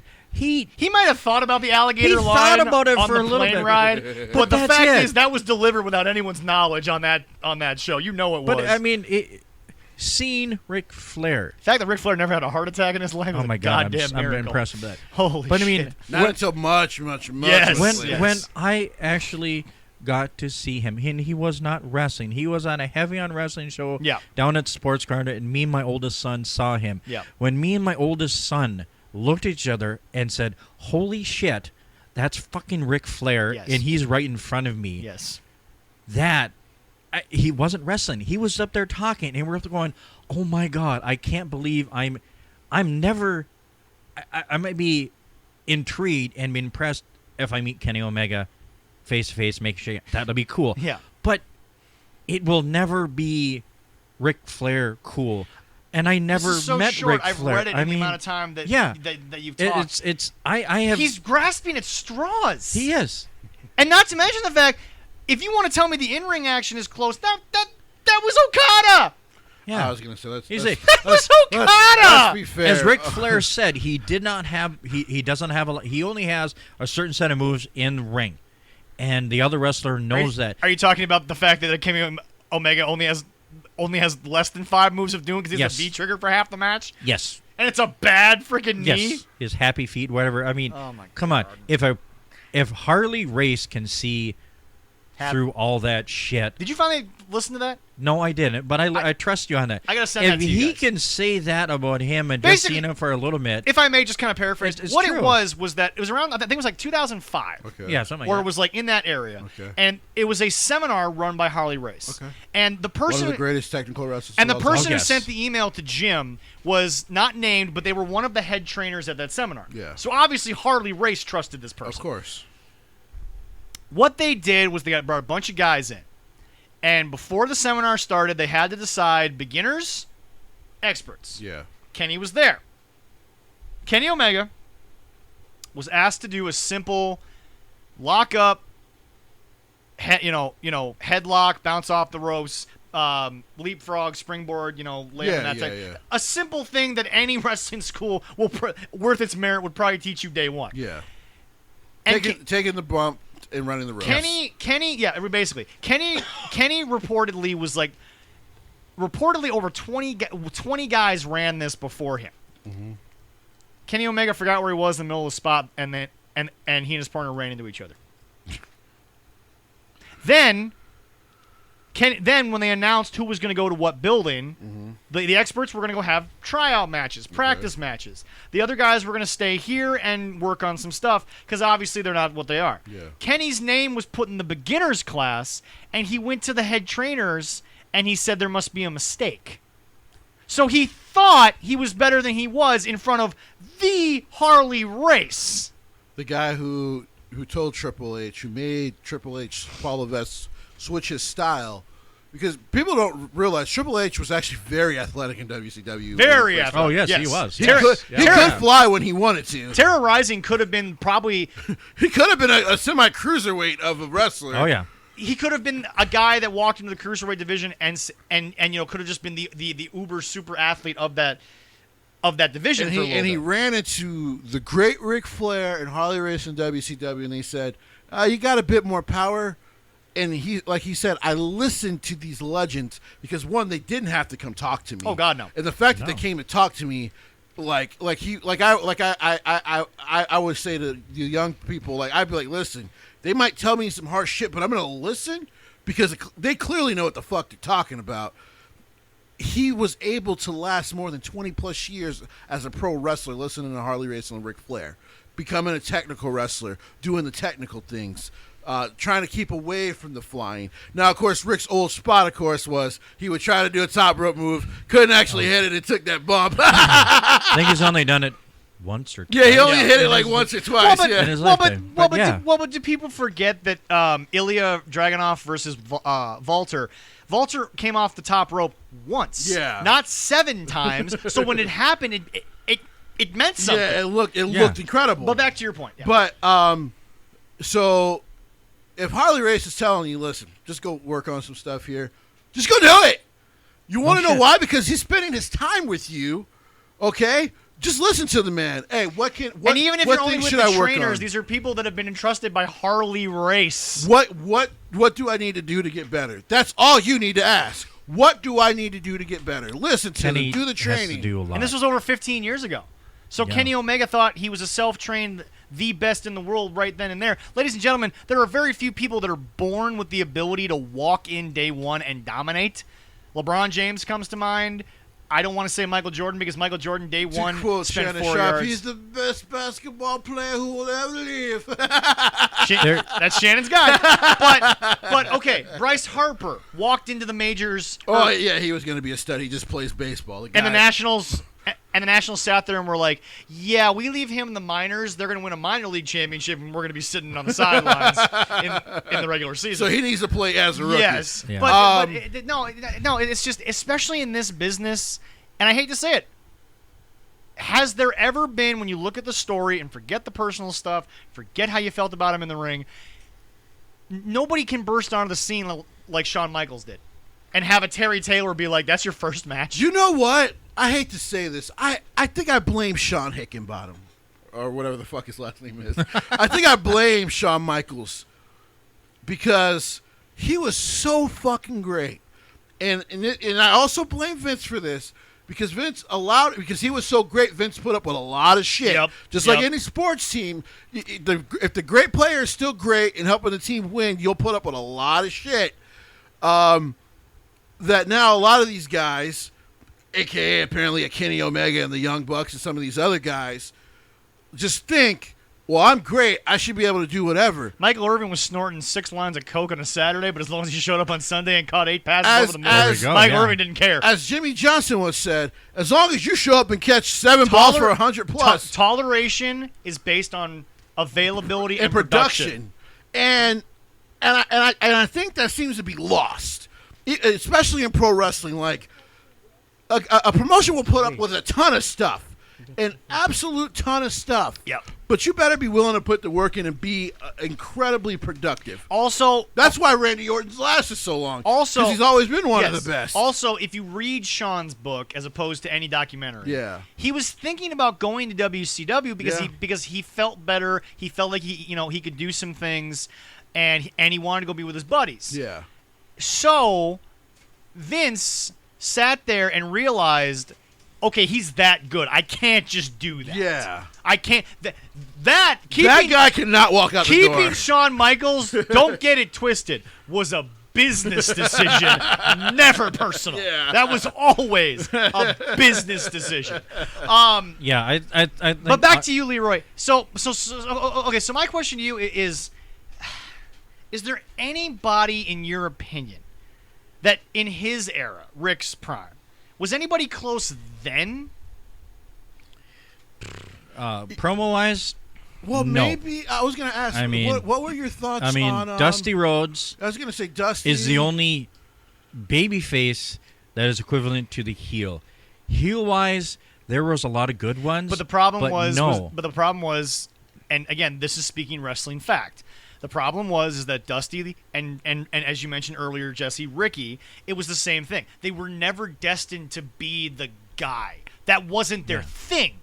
Dusty was the guy to the people. Was he the guy to the promotion? No, because that was Dusty's thing. Dusty was never pushed the way Rick was, and he shouldn't have been because he was the all-American boy. He was the son of a plumber. He got one championship run in NWA, didn't he? He did eventually get the NWA world title, but again, Dusty's whole thing was getting to it, not getting it. Oh, was it? Dusty got a couple. Ricky got one. Yeah. But yeah, I mean, honestly, as the people, anybody that wanted to give me credit, well, you don't watch Kenny. Yeah, I've watched Kenny. I've seen Kenny. So you said promo. Now, okay, put the whole package together and give me a straight answer, yes or no. Anyone better than Rick? Just put the whole thing together. In-ring, promo, whole 9 yards. No. No, I mean, and people would argue, well, what about The Rock? The reason The Rock was so good is because of what he learned from his dad and he learned from Ric Flair. Ric Flair started it all. Everything after that, no. I mean, I think I'll just say this on the show for a counter-arguing point, and it's just because I'm younger and I grew up with no problem. And this is not a knock on Ric Flair. Right. I actually do think Dwayne was a much better promo later on, as he grew into his role. In ring, it's still Rick.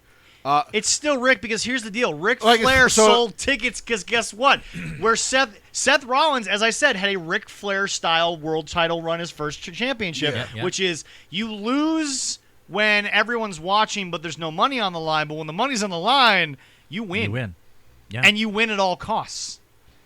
So, Ric Flair sold more tickets in small towns than Kenny Omega will sell in any big city market.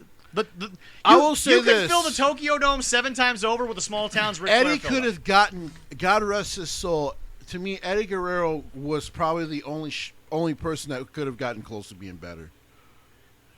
Maybe. We lost him too soon, unfortunately. Yes. Oh, yeah. But I think he was the only one. He was getting there. Yes. But but once again, personality, and unfortunately with his mental health wise, he didn't even want to be the top guy. Right. So when it was thrust upon him, he felt that was too much. That's why JBL got it so quickly. Yeah. Was because Eddie said, "Give it to my buddy." Yeah. Because John. he never really wanted to be a champ. He just wanted to go out and do his thing. Yeah. But I do think if there was a guy who could have been the full package better than Rick at some point, and we just never got the chance to get there, I think it would have been Eddie Guerrero. Which is why, like I said, Sean's very close though. Yes. The only reason I always say Sean has been the closest since Rick. Yes. Is because when I think of this new generation, I think of one guy that they seem to keep emulating. It's Shawn Michaels. But you also have to realize, and even Jim Cornette said it when somebody asked the question on the drive-thru about, do Mick Foley and Shawn Michaels have to bear the brunt of what modern wrestling is? First of all, Oneida paid Mick and Terry a decent amount of money to go do those that spots. match, yeah. They also didn't think that a world outside of the old school tape traders were going to see it because you didn't see a lot of stuff. There was no internet back then. And then also remember, Sean was never really a high flyer. He's just a guy who was very fluid off of his feet. And there's a difference between a high flyer and someone that when they leave their feat is just. I think Sean was actually Sean was the first great hybrid, and that's and I think that's why a lot of when people are like, man, I have a problem with some of the young wrestling. I'm like, but if you love Shawn Michaels, you shouldn't, because Sean is the originator of most of this. There's a lot of them do the damn super kick because of Shawn Michaels. The problem is Shawn Michaels is the exception that proves the rule that Jim Cornette always explains, which is, and I quote, "Don't do shit you don't know how to do. Don't do shit you can't do." Shawn Michaels, sadly, could do it all, and it just worked. Yeah. It's like, and that's people would say, well, Kenny has to look back at Rick and do what Rick did. No, he can't. Kenny doesn't. As I said. Charisma, the presence. Kenny doesn't have that. The other thing about it is, he did a promo on his own and it sucked. He needs a mouthpiece. The problem is he can't also, do it any other way. I think, and here's the deal: I am not about to rip Kenny for his personal life because, and I'll explain why. Kenny chooses to not drink. He chooses not to do these things all the time, and that's fine. But like Triple H once said, I don't really either. But here's my point that I'm trying to get at. Ric Flair was willing to take things to a level that brought out fire in both him and his opponent. True. I don't think Kenny has the ability to go to that place. No. You think that the belt collector elite Kenny Omega is a snarky, I will do anything to be this. You won't do anything because that's not who you are outside of the ring. I'm not saying that any wrestler should aspire to Rick's outside the ring thing because that's not who they are. Rick would tell you don't do it. Exactly. But that's my thing. Yeah, he would. Leroy, don't do what I did. He was Ric Flair inside and out that ring. Leroy, his life. You've done it enough to the point where while you still can, you want to be there Christmas morning. You want to be there Halloween night for the little ones. Oh, yeah. Rick couldn't, didn't, and probably didn't want to when he was the guy, but that's just what it did to him. That's a sacrifice he decided to make. And Leroy and a lot of wrestlers back then when he was going, they had to do it. I mean, they were trying to provide for their family. Oh yeah. And they did what they had to do. Absolutely. So anybody that loves AEW and loves Kenny and wants, Big Roy 69 at yahoo.com or get through me the Facebook page, whatever. You want to dog on me? I will give everything back to you, and then you better sit and watch some Ric Flair shows and watch endless amounts. Ric Flair's and then off you tell nights are Kenny Omega's, I hate to say it, Tokyo Dome nights. That's true. I'm sorry, they are, Jesse. That is true. I mean, and like I said, that's probably mostly Kushiko Okada, who is the Japanese. He gets called the Japanese Ric Flair for a reason because, and he should be, because for their culture, and they know who he is in Japan. Yes, they know who Ric Flair is. Oh, yeah. Yes, but for them, yes, he's the closest. That I hate they've to ever say had. this because it might make me cry. Kuchika's the best. But I want to say this. Based on what Jesse just said, and I'm going to try to hold it in before I say it. All right. Do you think Tanahashi is what Eddie could have been if Eddie had lived long enough? Is Tanahashi the equivalent of what Eddie could have been? Wow. That could, yeah. That's a good I mean, one. listen, that high fly flow. If you guys have ever, I'm not like I said. At some point, I got to send him a couple of the Tanahashi matches.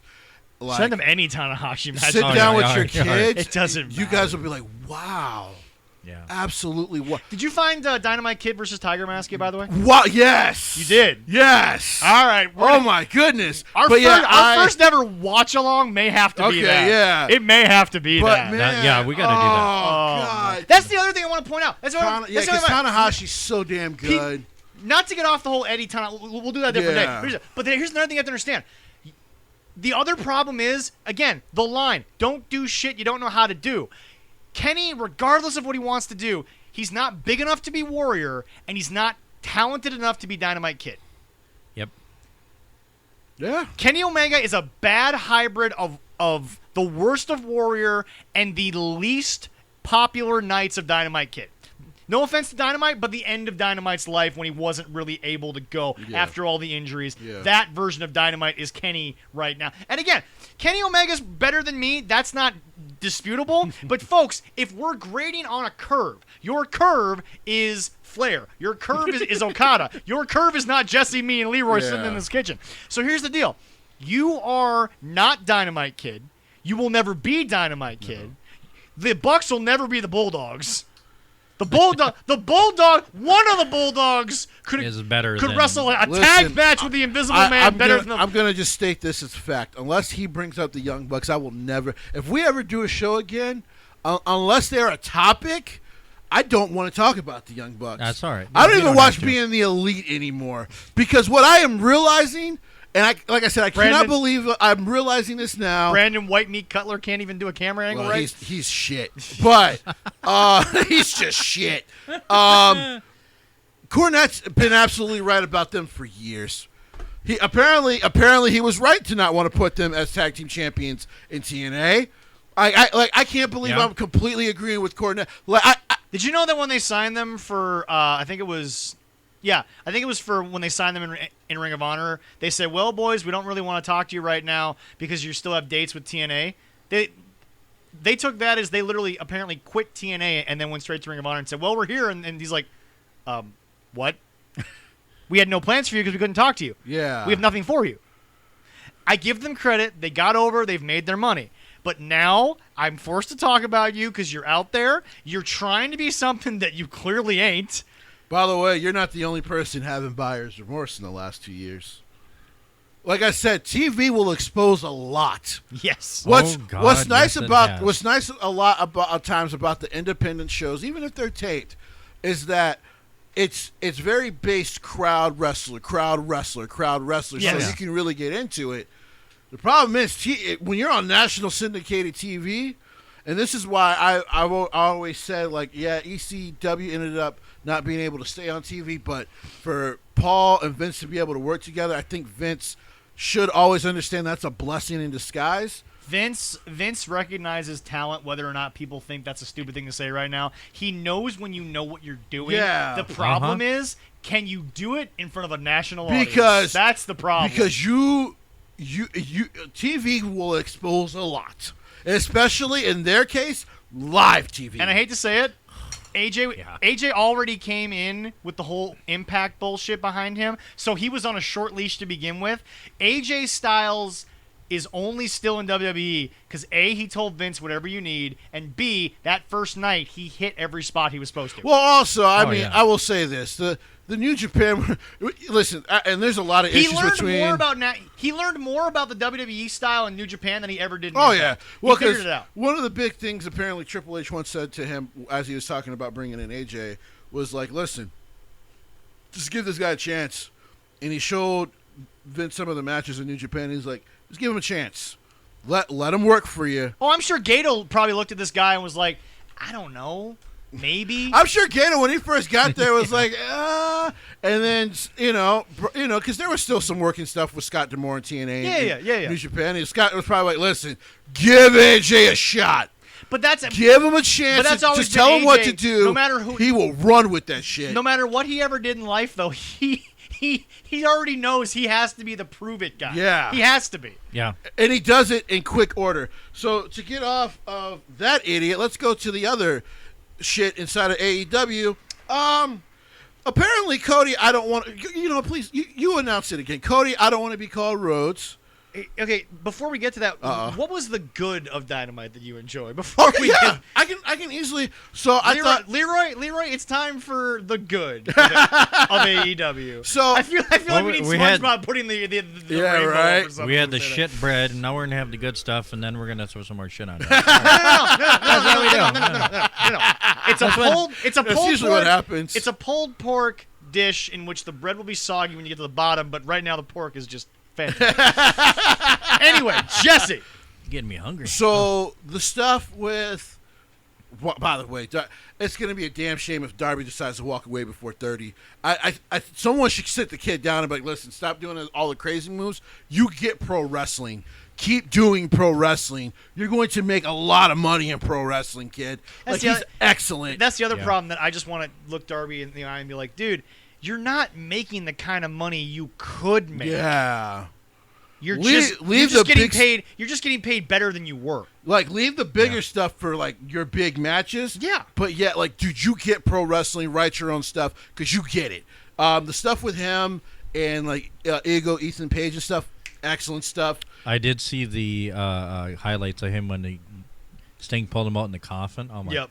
oh Jungle my Boy, God. once again, by the way, Kenny made him look good. Jungle Boy looked great yet again against a very great. By the way, this is another problem with AEW. Great wrestlers who they clearly never have shit to do with, but they're paying them an exorbitant amount of money. Yep.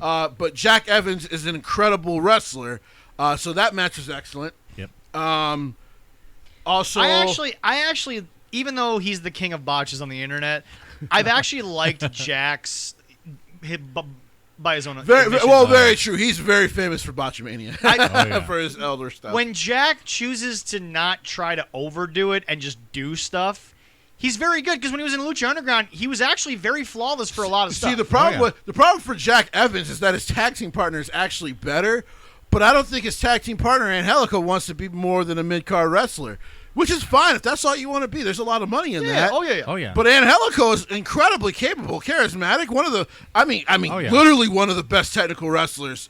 Definitely the best one they probably have outside of Pac. Yes. Yeah. But that match was excellent.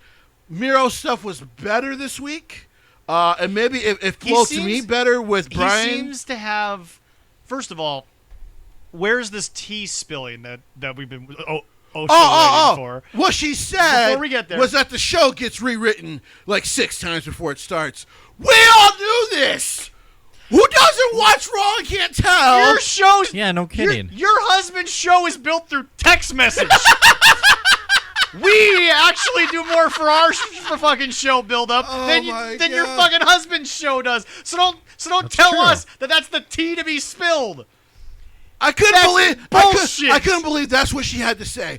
He rewrites the show 6 times, so we don't even know what we're doing. Well, no shit. Like No we've one known that blames you for guys for years. that.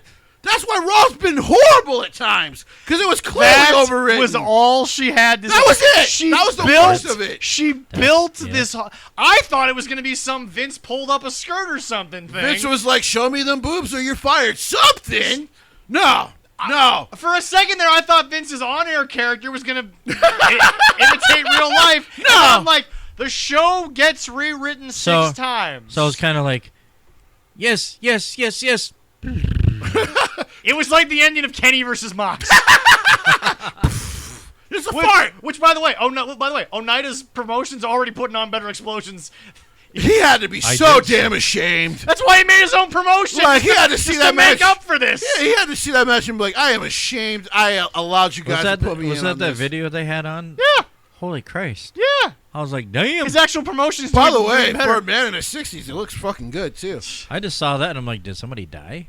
Oh no, they're He's still alive. dyeing his hair. We all know that. True, but we'll deal with that later. So back to good stuff on Oh God, he rewrites the show. Just shut up and be a model. I don't even care anymore. Miro, it's weird. Miro was great once he threw Pip out the door. Literally threw him out the door. He threw Pip out the door, and he was good for about 2-3 weeks, it's like this is what he should have been when he walked in. Yes. But the first week I'm like, okay, you do this a lot to me. You tease me a lot. Second week, I'm like, okay, but now I kind of have to get over the first year of bullshit. After the third week, I'm like, okay, I'm starting to get it. Yeah. And then he goes back. And he goes back. And then 2 more weeks of back. And then all of a sudden, this guy doesn't realize what gets him over. Never did. And here's why. Because you do it because when you don't understand what gets you over, you do it for 2 weeks, you get a good reaction. Then you try your own shit, and it doesn't go over, but you keep trying to shove your own shit down our throats while sprinkling in the good shit, and you try to find the middle. No, you find what works and you stick with that. You ignore the rest of it. By the way, here's a stupid thing. He actually cut a good promo before this match because he was talking about how he's God's favorite shit. Actually, it was a good heel promo. It was, yeah. Because it was fucking ridiculous. Yeah. But it was. I'm like, okay. But this is what got the whole Rusev stuff day over because you inserted some ridiculous shit. Oh, by the way, just a with quick. a really cool just a quick character. note. I spoke to some people that said you were on some bullshit when you said that the chant got over, not him, solely because they were all saying his name. That doesn't mean shit. If they're saying it from a different promotion, it's the chant, not you. No, somebody actually said, and I quote, Dude, that's funny. Rusev Day is the equivalent of what by Stone Cold? Oh, that's They actually said, No. they actually said, so you're saying that Stone Cold's only over because of what, not because of himself. And I'm like, you know you're talking bullshit. Why are we having this conversation? what got over because of Stone Cold. Like, because he's Stone Cold Steve Austin that he got a question mark. So is Chant. Lana, is she in AEW yet? So I got a feeling she's reportedly helping Miro with his character. That's the report. But hey, she's the one that said the only thing she's used to is rewriting it 6 times. So who knows how many times he's gone over his material. So we never know how many text messages see my sin to help him get over. Yeah, exactly. He's getting help from Anal. Apparently he needs her. Anal? Besides that, but he needs her. They might as well just sign her as a manager because She can't. I'm not saying she can't wrestle because she was getting better. She was getting better, The problem is that if she's now going to go work with these nuts, she ain't going to get any better. She's just going to stay where she's at, which still wasn't great. she will be buried on Dark Elevation. Buried. But let me. With her name, she might like that. So. But I will say this. That match between Miro and Bryan was actually very, very good. Yeah. Listen, man. It's a damn shame, that the history with him and his father, that he almost wanted to quit pro wrestling. Because guess what, kid? You could be as great as your damn father was. Like, they need to let him talk. He's very good. He's not as natural as his dad was. No, but he's got very good. He's got a good portion of his dad in him. Yeah, he's got a good amount of his dad in him. And working with a lot of the Hart family, he's a great in-ring wrestler. Yeah. So, and then he's actually helping the Garrett kid get a lot better. So the tag team works really well. Griff Garrison. Yep. Thank you. Yeah. I sometimes I forget his name. Yeah. They They haven't been on Darker Elevation for a while, so. Well. Yeah. By the way, you want to talk about fucking idiots in the tag division? They're back to being the number 1 contenders and aren't even around the picture. But that's their ranking system that they came up with. Fucking idiots. You're gonna be the number 1 contender, but by AEW bylaw, you must be the number 1 contender for 6.5 months before we actually give you a squash match. So Yeah, that's how it works there in AEW. Yeah, that's how that works. And then the main event was excellent, but it's hard to say that it's not going to be great. Sammy Guevara is very good. Sammy Guevara is only 24 years old. Yeah, but My biggest problem with Sammy is because of who he is in a natural sense, he needs to be a heel. At least a little bit longer than he was. MJF, I wish that MJF wasn't wrestle once, cut 2 weeks of promos, and then for 6 months he's just going to be in the back of a limo. By the way, here's my problem. By By the way, Chris Jericho was on commentary most of the night, and that was I heard fun. good things about that match. The main MJF event. versus... But then I heard bad things because A lot of the there was Afterbirth. a lot of spots where it was like, okay, he got hit by that and you got kicked out. Oh, so there was a tombstone pile driver, From which the by second row. By the way, On the- MJF from hurt the his second- knee on. Yep. It's like, how many people have kicked out from that before? None. MJF. Usually not. No, The sad you part about it is don't. MJF and Darby are both in the same boat. It's Yeah. not. Darby's different in the sense that Darby's sticking to shit he can do. Yes. Even if it is car wreckish.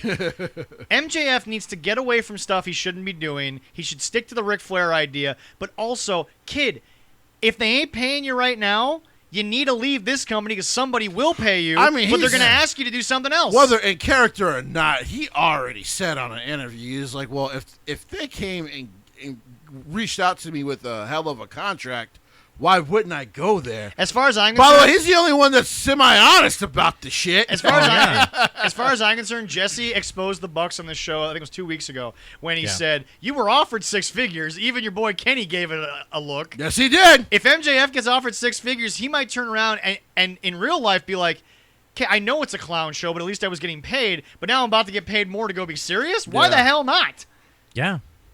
Because like, that character, if it's brought back And you to a think serious AEW? terms- Hold on a second. You think AEW is smart enough to put in a no compete clause? Probably not, because they want to be wrestler friendly. Nope. They probably aren't smart enough because here's the deal: he could quit off Dynamite tomorrow, and be in NXT. the next night.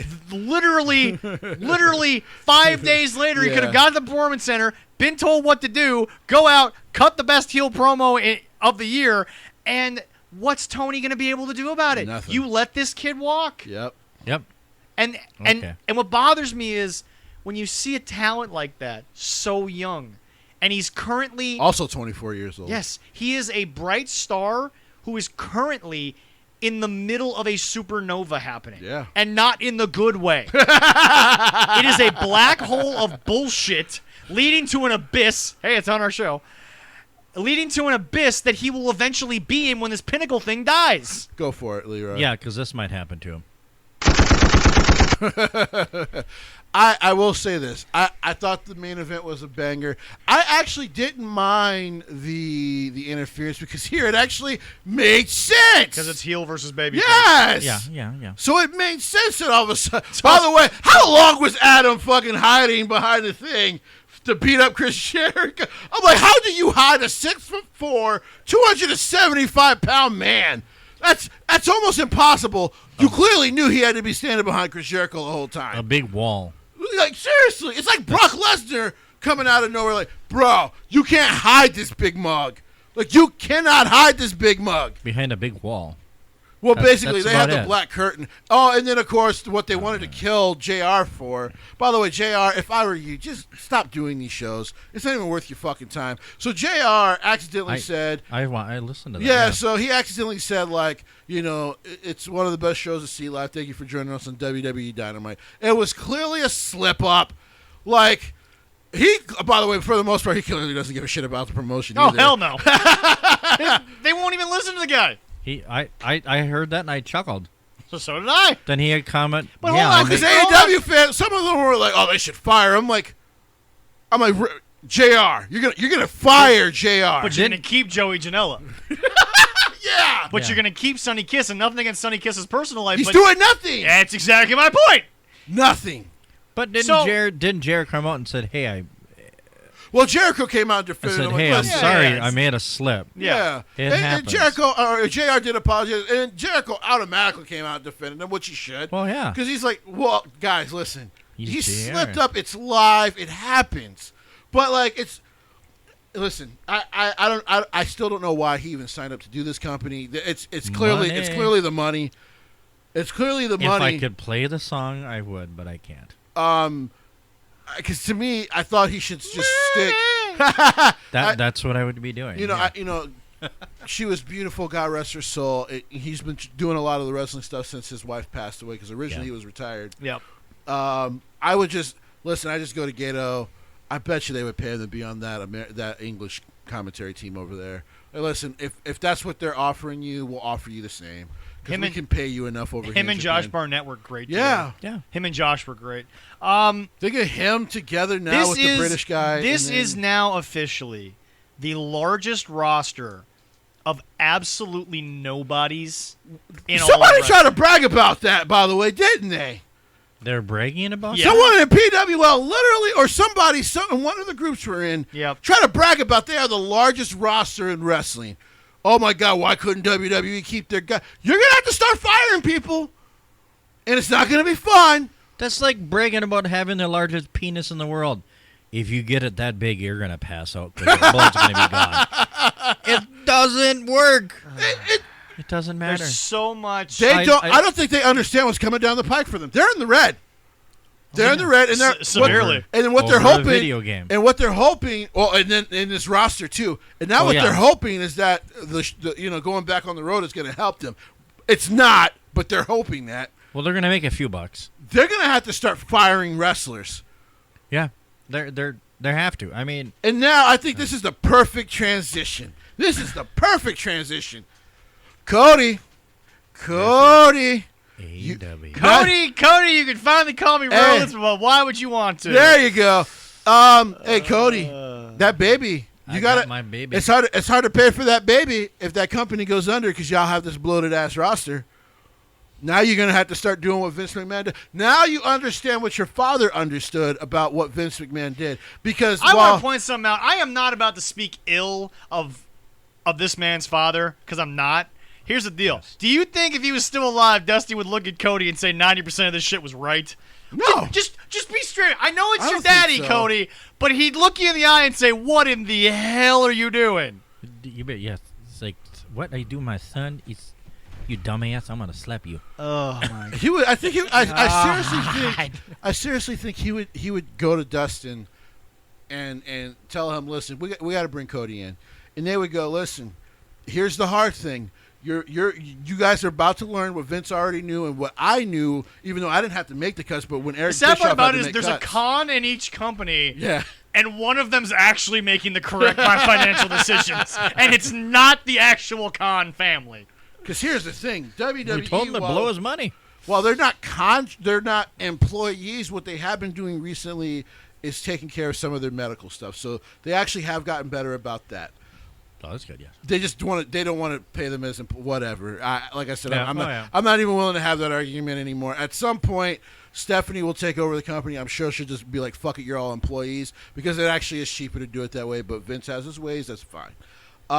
Vince is very old school. Yes, about it. it is what it is. He may have changed the business, but he also operated the old way. 'Cause because here's the deal. Stephanie's going to run it like a business. They become employees. They get benefits probably. Yeah. And again, we're not sitting here saying that's a guarantee. Maybe she'll run it like her dad, but I think Stephanie understands what a business really is. Mm-hmm. So it's just one of these things where it's like, if they start offering benefits, who the hell is going to beat them? Nobody. Because, by the way, and I quote, to the largest talent roster, I shouldn't even say talent roster, to the largest wrestling roster in the entire country, you still don't give them medical shit. And don't give me this bullshit that you might have covered Brody Lee's family's expenses. You're still not giving them legal paper insurance. No. You're just using daddy's money to cover the to cover the payments. Yeah. There's no insurance. Don't give me this bullshit. Yeah. You're lying to me. You're lying to your own fans. Yeah. You're lying to your fucking selves if you're Yep. telling me, oh, but we're Yep. covering the cost. That's not the same thing. No, it's not. You're a rich motherfucker who's writing a check for his friends. You're not giving them an actual safety net if you don't have the cash. It's bullshit. Stop fucking telling me that's what you're doing. I'm a little pissed off because we talked to JDX live, you and I did, and he Yes. said that's what he wanted to get for the guys. But the fact of the matter is that this company has lied from the get-go. From the word all. We didn't even get to wrestling because there's no elite here. Except for the elitists that are the elite. Too many times saying that word. Anyway, enough is enough. You have the largest roster. Most of them are the lowest of the low because that's who the Bucks associate with. They didn't even associate with the good PWG guys. WWE took most of them, or otherwise they went to New Japan. The fact There is we go, this. You are telling me that this talent roster is the best of the best. Yet Oh, by the way, the Good Brothers are starting their tag team tournament next week, or I think this week. Yeah. So guess what? You won't even be able to use them soon Yep. because if they have to go to Japan to finish the tournament, Yep. the travel schedule is hell, Yep. which means Impact understands that they can't use them, which is why they took the titles off of them. Yep. So you're fucked story-wise on that. So let me get this straight. You listened to the Bucks on Talent Grab, who got their buddies jobs. All of that's true because here's the deal. You take the bottom 15 guys in AEW. And by the way, even the AEW lovers admit who the bottom 15 are. Oh yeah. They were friends Yeah. with the Bucks. Yes. That's why they got jobs, because here's the deal. True. You think Vince or even Triple H are going to sit in a meeting with these guys, even if they're offering them 6 figures, and they're going to listen to them on a talent roster? No. No! They're paying you to go out and put butts in seats. You convinced a billionaire son who booked in his basement and whose daddy has admitted, you can't really do much else, so go blow my money because Lord knows you're not going to make me money. You took advantage of a guy who was like, oh my God, my heroes are talking to me. Ugh. You took advantage of this guy.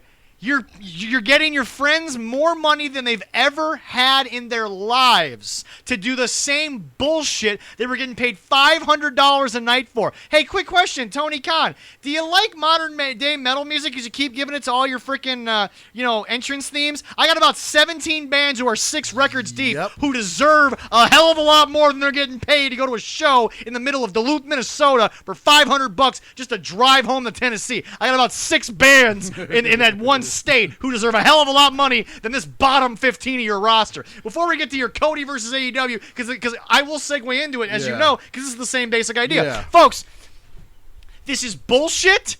This is ridiculous. I would want 40 of these guys, and 20 of them would never see television. I want half the roster, then I'm going to cut it in half again for my 2-hour show. But the fact of the matter is this. I'm supposed to believe Rampage is supposed to be this big thing and ain't even on TV yet. I'm supposed to believe Dark is supposed to elevate people. There's a freaking thing for you, but it's not. They don't even fucking mention it. The fact of the matter is this. These guys are currently on the payroll of a guy who, by the way, he built, and he's proven it with his whole 2000 WCW booking. He is the guy who is a booker, but not the talent guy. You book, and you're not even good at that, but somebody else brings you the talent. Bro, you are picking the bottom of the... With that amount of money, I would cut half the roster. Oh, yeah. I would call Court Bauer and say, give me Jacob Fatu. Right. I will write you whatever check you want. They can't even do that anymore because WWE got the partnership. But Yep. Ring of Honor is on its last leg. I'm about to say, give them a call. They got a lot of great talent. They couldn't... You couldn't look the Bucks in the face and tell them... Your fucking feelings don't matter. We're bringing in the Briscoes. Yep. Your feelings don't matter. But business you don't is want business. to. But you don't want to hurt the feelings of the guys who made you look cool in a bad knit sweater doing a stunner on a dark match. Yeah. But the fact of the matter is this: you have assembled 86 to now probably 100 people. I think it's 110. Yeah, I believe so. When I counted, it was 110. You made a couple of decisions right. You got Airwolf and his brother before somebody else saw what they could do. You figured that out. Yeah. Well, yeah, but they fucked that up. I never said they were right about it. They were right to they sign did it. right, They didn't do but anything they right did nothing else afterwards. with it, yes. But the fact is that you want to tell me. Oh, by the way, quick note there, folks. Son of Havoc is back. Yeah. What? Son of Havoc is now going by. Is it his real name or is it just kind of a kayfabe name? I think it's a kayfabe name. He's going by a real name, unmasked, as part of Dario Cueto's stable, Aztec Underground, in MLW. He just got drafted in the 7th round of their draft. So Son of Havoc is back. He was out there and available. Yep. He was spot on in Lucha Underground. Yes, he was. And you're going to tell me that guy was sitting around doing nothing until MLW was like 7th round. Come here. Yeah. 7th round? Yeah. Listen. But you're right though. All they do is sign the Young Bucks friends. Like I don't think. Like I said, they're going to have to fire at least 40% of this roster, and I literally mean probably like 40 to 50 people. because they're in the red, and Daddy at some point is going to be like, well, listen, son, I said you can blow my money. I didn't say you could put me so far deep in the red that the guy that I was trying to compete against and let you compete against is laughing at me. Not to mention the fact you're embarrassing Not me. to mention the fact, and I want to put this out, The Rock is still kind of Vince's boy a little bit, even though Rock is doing everything by himself. The Rock is a step below Vince in the world of entertainment. That's undisputable. Because Vince is an originator, Rock is just a perfecter. Yeah. The Rock owns the XFL. Yes, but he had Vince's blessing when he bought it. But the fact is this, The Rock is still not going to piss off the man who was the hand that fed him. No. He's not going to bite that hand. So every reason you gave your son this little run is now dead and gone, and a better version of your son, Dwayne, is currently going to take the XFL, and you know he's going to give that. I think he said in He's going to sell that to the NFL for $1 billion in like 4 well, years. He said in an interview. Well, me and my partner Danny talked to Vince. Oddly enough, his ex-wife, who he's pretty good friends with. And he was like, listen, it sounds like you're done with this venture, but we actually watched it, and a lot of fans were actually quite happy with what you were doing before the pandemic. Every single game was really good. Did higher TV ratings than any Dynamite ever. Yeah. Well, it's also professional football. So if you get decent professional football in the summer, we always, which, by the way, smart yes. for Vince the second time, but I'm not competing with the NFL. I know we always said, idea. and I quote, the only reason the XFL went out of business the first time, the talent wasn't there. No. The talent wasn't there. This time they actually got pros who, a lot of them, by the way, went back to NFL teams. Yeah. And we're actually doing a good job. Okay, COVID never happens. You may have created the ability to make money in football 12 months out of the year. Yes. I'm not even bullshitting. Oh, yeah. 12 months out of the Totally. year, you could have gotten paid as a fringe 45 to 53 guy. Yeah. Because people got to understand, in football, if you're a top 44 guy, you're a roster spot, folks. Yeah. 45 is about when you got to be a fringe dude to really kind of. Yeah. Everyone's like, well, 22 starters, 40, because 22 starters, 22 backups, 44. When you get to 45, now you got to prove your worth. Yeah. Well, minus the special team specialist guys, obviously, but they're always guaranteed. Yeah. But no, it's like, dude, this roster, I look it up and down. I want maybe 40 guys, and 20 of them would never see television. Yeah. Shall we do another list? No, not now. We don't have time. I'm not ready for it. You've got something to get off your chest. Oh, God. Ladies and gentlemen, I said I had a surprise for Jesse. I told Leroy to do it. Jesse's never really said he wanted to in specific words, but he's been preparing this his whole life. Folks, it is finally time for Cody versus AEW, because as we've learned over the past couple of months, Cody is not really that involved with All Elite Wrestling anymore, because he's working with no-name job talent who are his students, because that's the only people he can work for, because everybody else are, quote, like we said, friends with the Bucks, and they're on the Bucks side. The only people that are on Cody's side are the people that are in the school. By the way, just before I even get into this, I just want to reiterate one more time. Please do. Cody is the second person in charge of this company. Yep. So at any point, he can make any fucking decision he wants as long as he has Tony's blessing. Which at some point very soon, when they have to start firing people, he's going to get Tony's fucking blessing. So they have about 110 people now on this fucking roster. Yep. It's not even just a video game anymore. Apparently, the financials say it's the roster. They haven't been able to make a lot of that money since COVID, because people got mad that they cut so many right before COVID. Oh, by the way, and they completely forgot before that you go Vince on still about paid this, those people for 4 fucking months to make sure they were okay. Can I also point something out to Jesse? I don't mean to step on your rant here, but may I also point out, ladies and gentlemen, people got to understand something. Everyone's mad that Vince cut people because Vince was getting these big, TV contracts with Fox and with this and that. They ain't offering that to All Elite Wrestling, but that's all I got to say. Go ahead, Jesse. By the way, in WWE is on prime TV spots, by the way. Friday night, Tuesday night, 7 o'clock. Tuesday night, 7 o'clock on USA. And Monday still, 7 to 10. 7 to 10 on USA. By the way, they've been on Monday nights for over close to 30 years. Cody Rhodes is about to find out that at some point which you kind of got a little upset for, but understood why you got cut, you're going to have to start cutting that roster. Because about 45% of it you don't even fucking use. Hold on. Time out. Remember, it's always fun to use WWE lingo, even though it's all business lingo, against AEW when they're screwed up. You're going to have to future endeavor a few people. Yes. You're going to have to make some phone calls and say, hey, man, no, here's a better one. Good luck. You're going to have to Bloody Wednesday your own company at some point very soon. Yeah. And if you think WWE is bad every 3 months cutting 12 people, you're going to have to cut 12 people every week. What they're about to have to do, remember, that one last year before COVID was a total of like 100 people, but they kept paying a lot of them, including the actual employees, for 4 months. And a lot of the employees got brought back. Remember, yes. remember Sanjay Dutt, who's now in AEW as a producer, he signed with WWE as a producer. They furloughed him, and they brought him back. Yes. And then obviously Sanjay look, if Sanjay wants to do something different, Sanjay's always going to be different. Yes. That's just who Sanjay is. So, unfortunately, Cody is going to have to go to Tony Khan at some point because I bet you he already sees the shit through the trees. Like he can smell the shit through the forest. A lot of this I can smell it up here, and it's hot here. Mostly because it's 95 degrees out. Right. So he's going to have to go to Tony and be like, listen, we got to get rid of 40% of this fucking roster.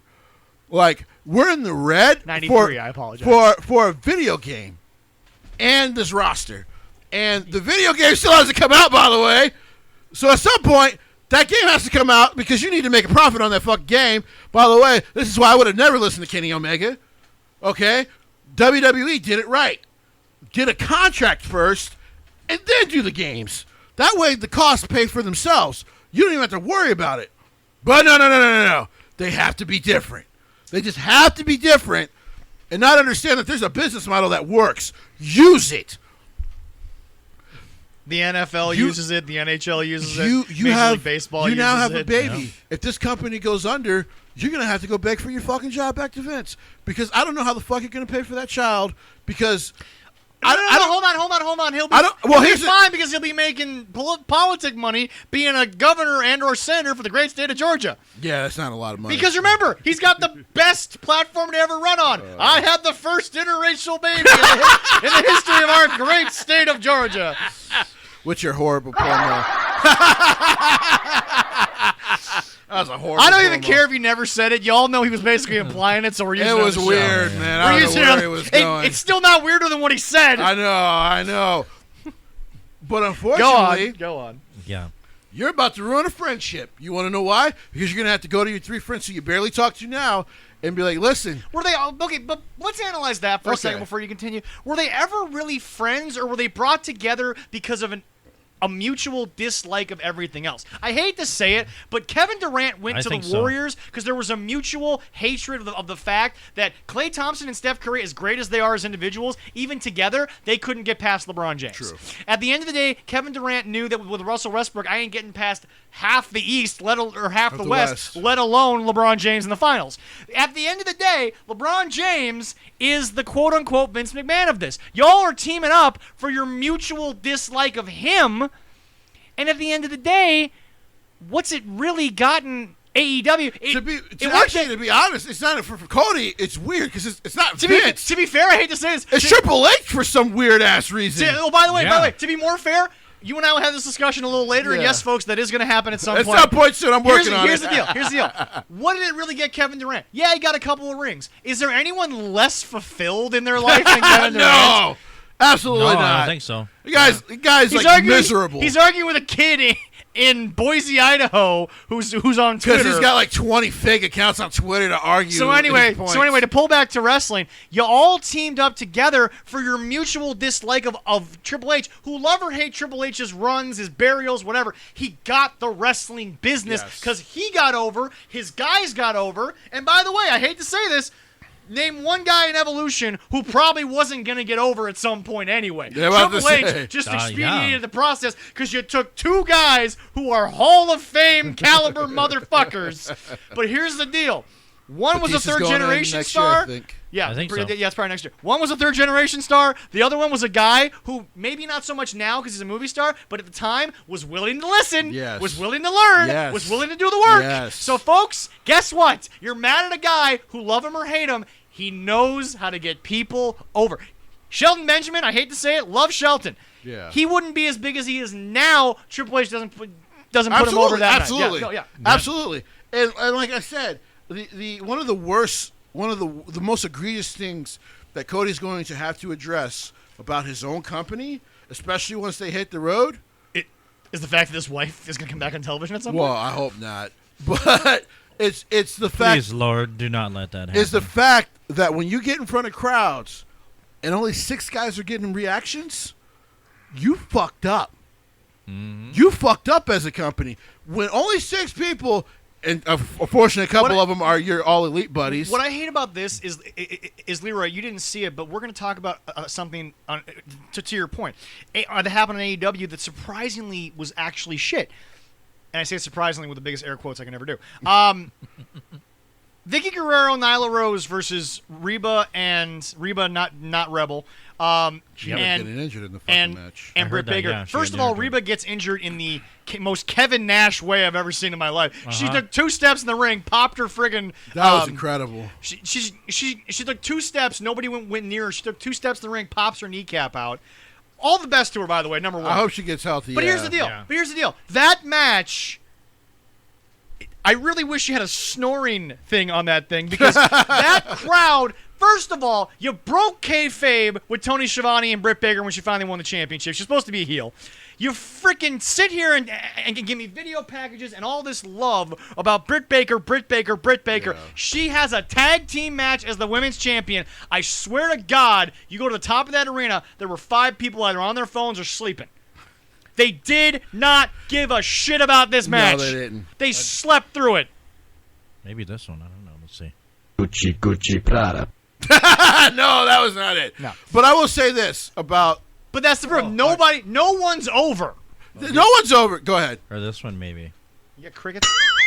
Nope, that's a boing. No. Which would usually work, but not in this case. Nope. Because so the first one I will always semi-argue just in the fact that they've always had that weird ass relationship, even though she's a heel. Yeah. So I've always thought like, okay, the fact that she hugged Tony Schiavone to me isn't a big deal because I've seen her hug Tony when she wins matches anyway as a heel. Yeah. It is what it is. They've kind of built that a little bit. But you're absolutely right. They actually have a full women's roster. Yeah. There's no fucking excuse besides the fact that Kenny books it. There's no fucking excuse why it shouldn't be better. And I get a lot of them are young, they're semi-jobbers, but Semi. well, okay, they are jobbers. But Like I said, Kenny Omega over Triple H should have the pick of the Joshis. And Triple H got Asuka, he got Io, and now Saray. He's got Saray. He could have the pick of just about anyone else he wants. He got Kari Zane as well. We can't forget about Kari there. He even got Xia Li, where you would think Kenny, of all people, would want to be the first guy to include the Chinese. here's the thing.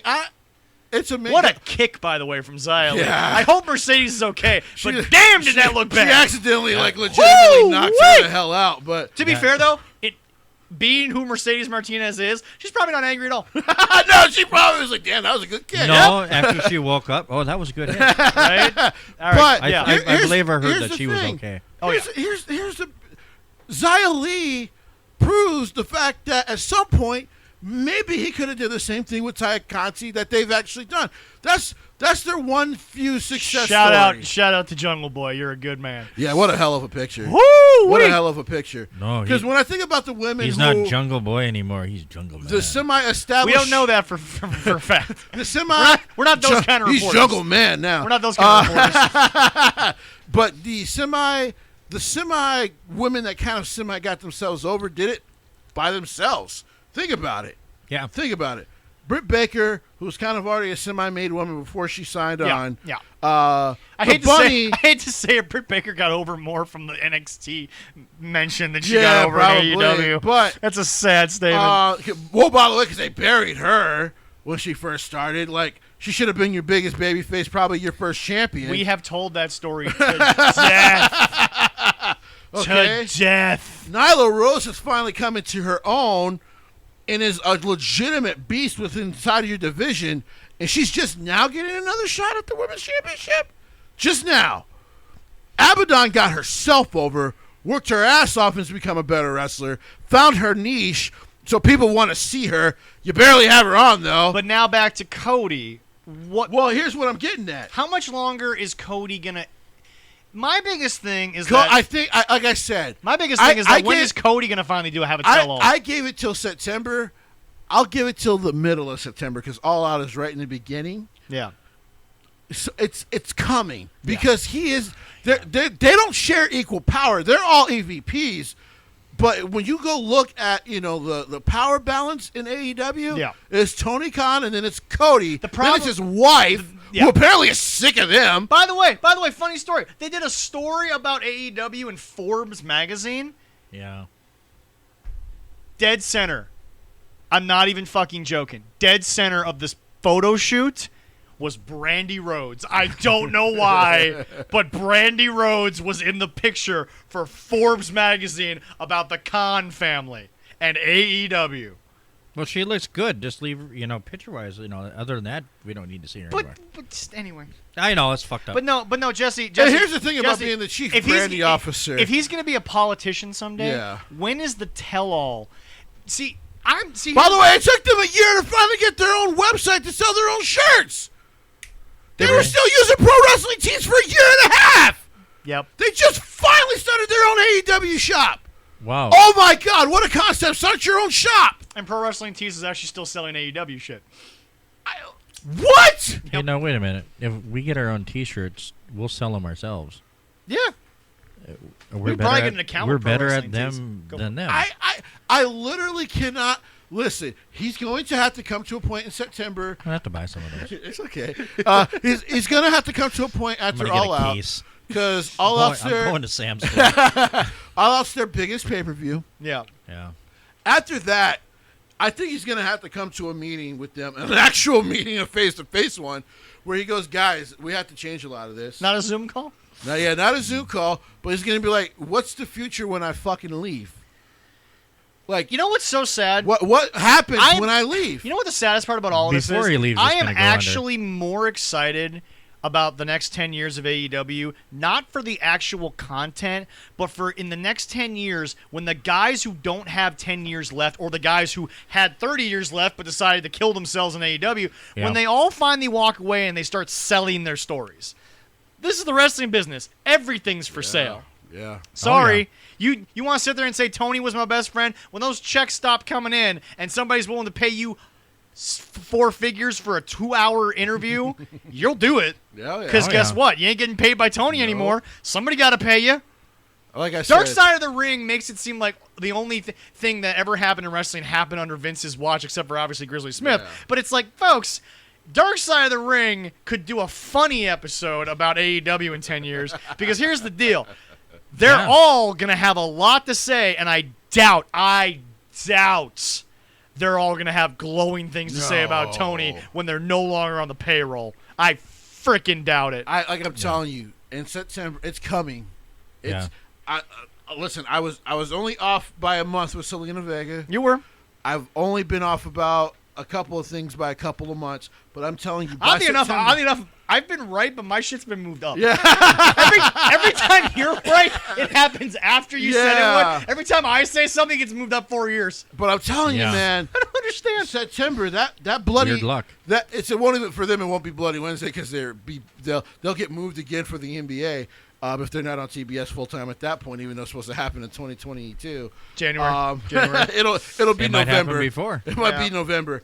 Might be Halloween night at this point. But Bloody Tuesday's coming, where they have to cut almost half that fucking roster because they're not using them. The young talent have to go to smaller contracts. And you know what the saddest part about this is? Not to interrupt you, but this is gonna make you probably flip out the most. I'm kind of done with it. No, Jesse, take a deep breath. All What I'm right, about to say all may right. actually be big. So let's say they cut half that roster. Is anybody really gonna notice? Not really. Besides their fans.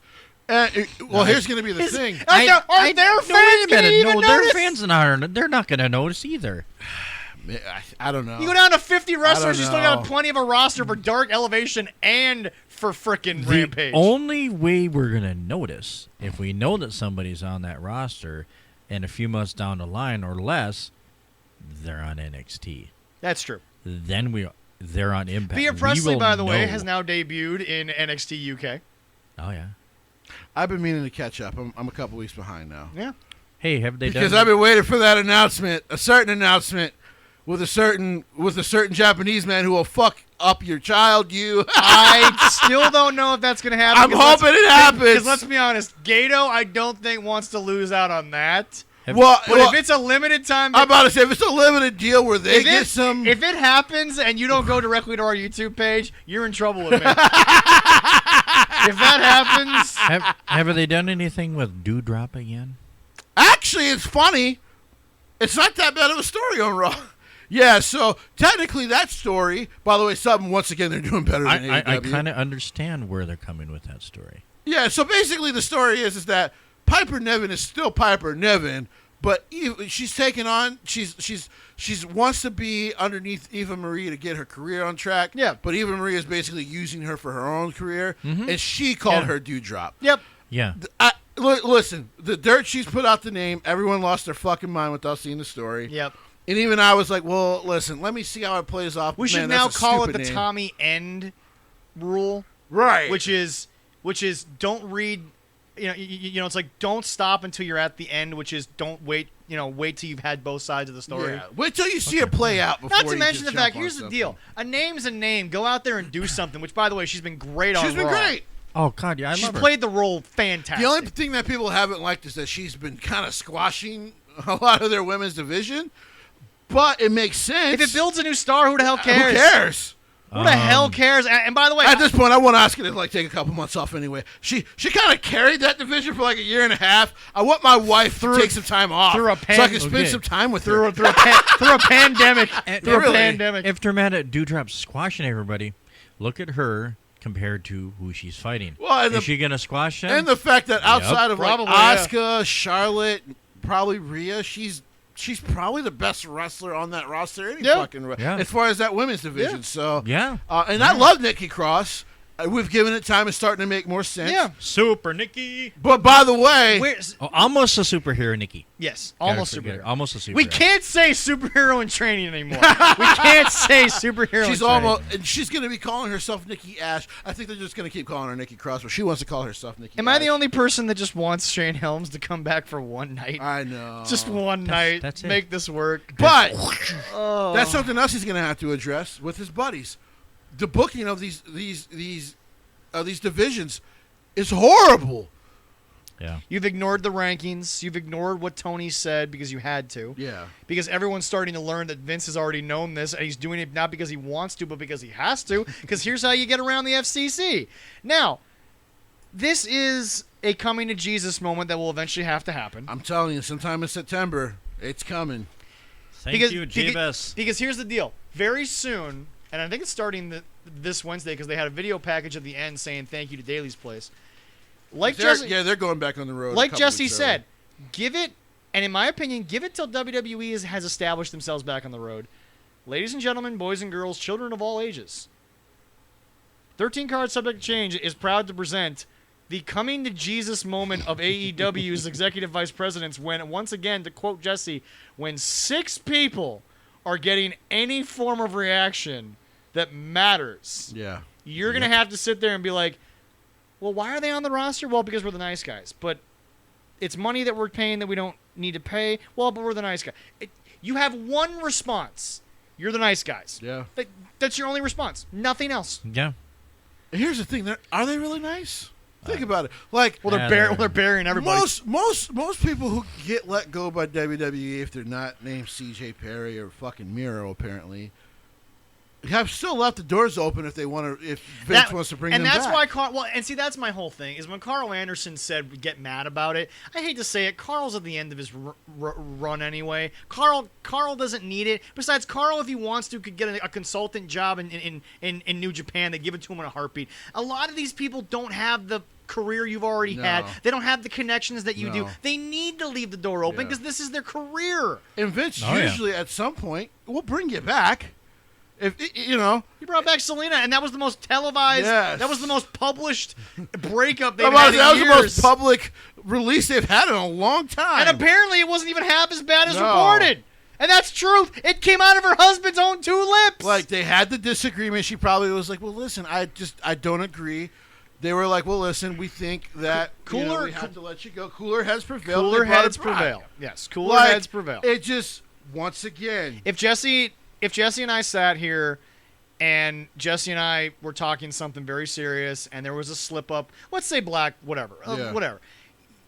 You're going to be pissed at me. You might not be on the show for a little while, but cooler heads between you and me after all these years. You're going to text me at some point and be, look, you've never given me any reason to think you're any other way.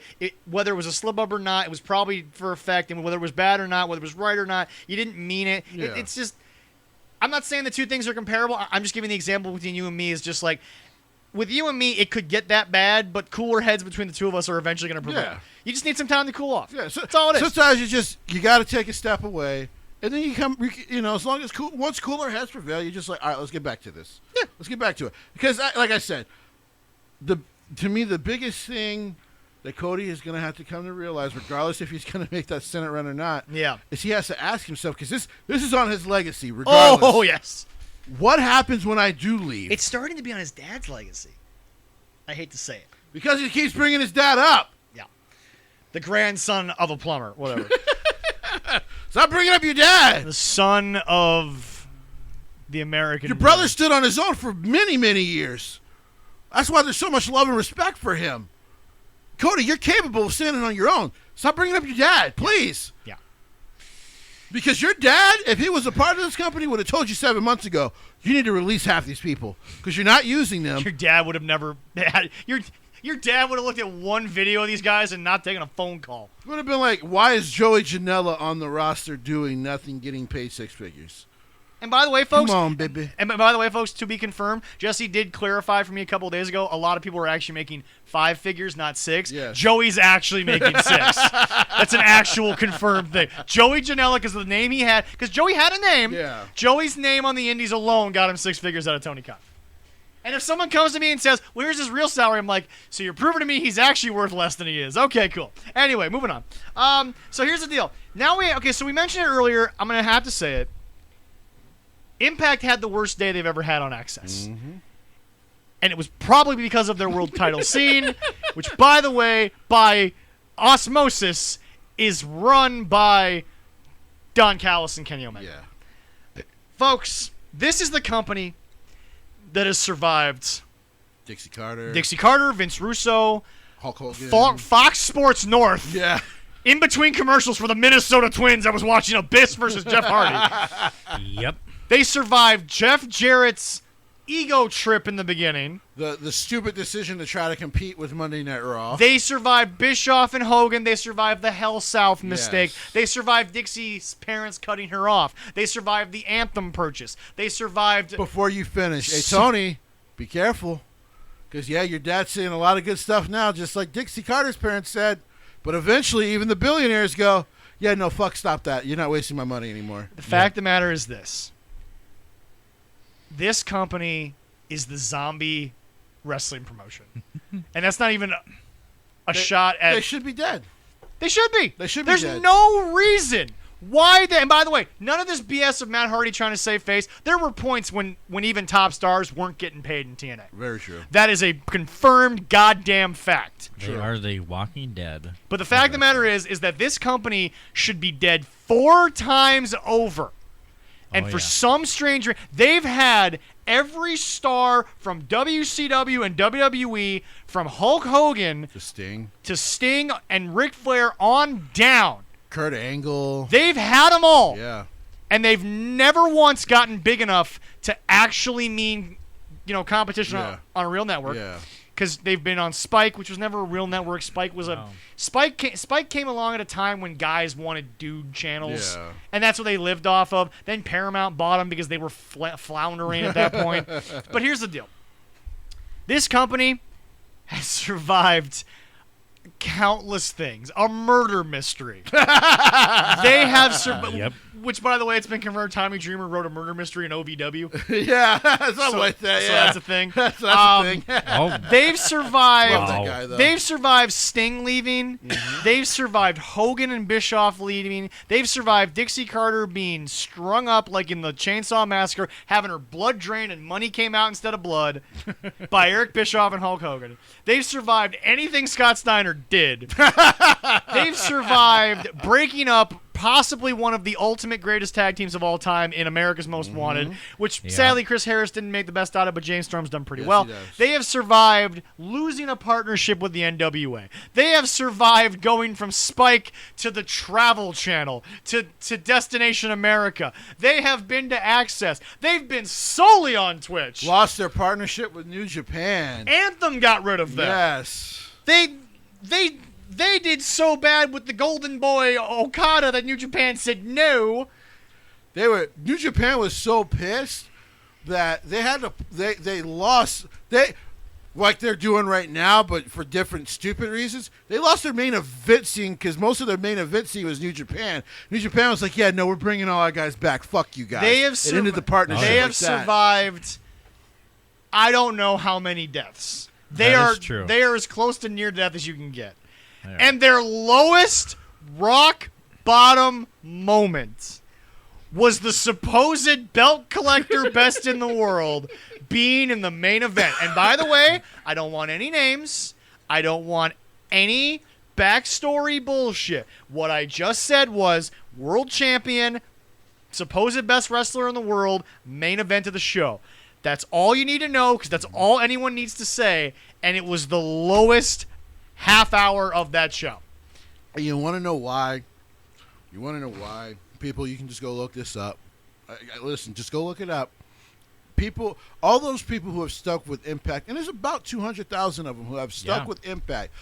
Marcus in our PWL, Which who is we had still on the show. 1/4 of the Dynamite. Right. In our PWL, because me and him in the PWL have been telling people for years, like, listen, check out Impact. Because before this, their last 3-4 years have been really good. I told people, like, listen, you want an alternative? Just go watch Impact. It's really goddamn good. They have survived all of that. Being one of the first companies to be like, fuck it, we'll just air live on Twitch as well. Yep. Well, they actually let the wrestlers interact live on Twitch with the Twitch fans, which is awesome. Yeah. yeah. The show's still good. Yeah. Survived all that, averaging 200,000 viewers on every network they're on, including Twitch. And they finally hit a record low. Finally. It's like such a low, usually you would think, And oh my God, supposedly- that company's going to be dead. And remember, you supposedly Yeah. had the best wrestler in the world. Yep. Guys, There's a reason why Kenny is the mega champion in AAA and not the world champion in AAA. What? Because even AAA knows this guy can't be the world what champion. have I said since he won the title? I said he's the worst world champion in pro wrestling. Which one? He's got 2. But here's the thing. It's proven on AEW and on Impact. He's the worst world champion Yep. in pro wrestling. The impact of this Dynamite blast has literally been a popcorn fart. Damn, that was good wording. There we go. That was pretty good. Should we talk about a show that we're going to see that's going to be hell of a We'll lot get to that in better? a second because we Oh, got to okay. figure this out. Listen, Okay. man, the Jesse, only way to save this. How do we save this? The only way to save this. So now in this title picture, It's Sami Callihan. It's Sami Callihan. It wasn't Yes. Moose. It wasn't the guy you built for 5 years. Should have It's been. Callahan, who's an established name. I think Scott D'Amore has to be like, listen, we got to take our championship back, and the safest way to do it is to have. Oh, and by Sami the way, this Callihan beat him. bullshit. Oh, by the way, we talked earlier. We forgot to mention. We talked earlier about Kenny and the Flair comparison. Yeah, all these reports that Kenny's got all these nagging injuries. Yeah, because Ric Flair was perfectly healthy for 15, 20 years as the NWA's top guy. He was Fuck numb. off, Kenny. Yeah. You wanted this. You wanted this schedule. You wanted to be the belt collector. You wanted this shit because it's your goddamn ego. Suck it up or drop them all and go home. Or just do what you were originally going to do before your boys begged you to come work with them. Just go to WWE. I mean, easier schedule. You're not going to be a belt collector, God, no. but you might be Intercontinental Champion. You know, put on some matches. You won't be able to do as many V triggers, but they'll set you up with a manager and do something good with you. A manager who's not who doesn't see you as a nephew because your uncle was the the Golden Sheik that was supposedly this big You know Canadian what? star. I think that what nobody Yeah. I remembers. think what Kenny Omega could use is some good old Paul Heyman, because that actually might change all this with him around. That way, the last moments of his career are a lot better than the current moments of his career. You know what Kenny could also use to spice up this whole character? A haircut. A non-Japanese female wrestler around. I him? was gonna say he could use some Haitian heat. Hey! Ladies and yeah. gentlemen, once again, Haitian Heat Hot Sauce, our partnership with Al Sands, local boxer, absolutely love the sauce. We just want to get that in there one more time. You can please go to Facebook, Absolutely. Haitian Heat, and order yourself up some sauce. Jesse, I believe your orders are still being They're still backlogged, They're but still backlogged, But yep. it's coming up pretty quick. But again, can we also point out, you're willing to wait for that shit to be perfect. Absolutely. You're willing to 'Cause wait, you know wait for what? that whole thing to be perfect. But even Zach, even in the heat, this 90-degree heat, we're still gonna hit that stuff. Oh Yep. yeah. No matter yeah. how, Yep. no matter how cold or how hot. Yep. The flavor still is goes so down good. so good. I'll wait another 3 months. There you go. Damn right. When it gets so cold to be bathing in that shit. But anyway, moving on from By the way, Haitian Heat cannot save Kenny Omega. I'm sorry. No, as it good as can't. No. as great as Haitian Heat is. It's better than him. By the way, go check them out on Facebook. He's working on that store. He should have all that up pretty soon. it might make his matches more palatable. I mean, it'd be easier to watch while eating. That's a good You don't want to possibility. puke your food up. But that's about it. I lose so much flavor because of the taste of Kenny Omega in wrestling. I gotta We gotta add something. I gotta add something to it. We gotta send Al this video clip because damn, we went leaps and bounds for you, sir. We tried on this one. But anyway, so to move away from that to some stuff that we actually need to be happy about, folks. Ladies and gentlemen, the Great American Bash is back. Yes. It is time once again for the stars of NXT over 2 nights to show they are the top of the 'Cause I think wrestling. the first Are they night will- doing 2 business. nights again? I think it's 2 nights. Is it still 2 nights? I think it's Oh, only one this time. I'm Actually. about to say, I think it's only Tuesday night. Okay, is it just I Tuesday? think it's Yeah. just Tuesday night, yeah. It's a stacked card. I can't Yeah. wait for it. I love it. I'm higher on Karrion Kross than other people, but again, I actually think Karrion Kross is just doing what Karrion Kross should be doing. I don't want to see Karrion Kross trying to be, you know, And here's Brian the- Cage. And here's the thing. I keep saying. I know Jesse doesn't want to be Brian Cage either. You know what? Though? I'm lightening on him a little bit. I still want that interview, but here's the thing with Karrion Kross to me.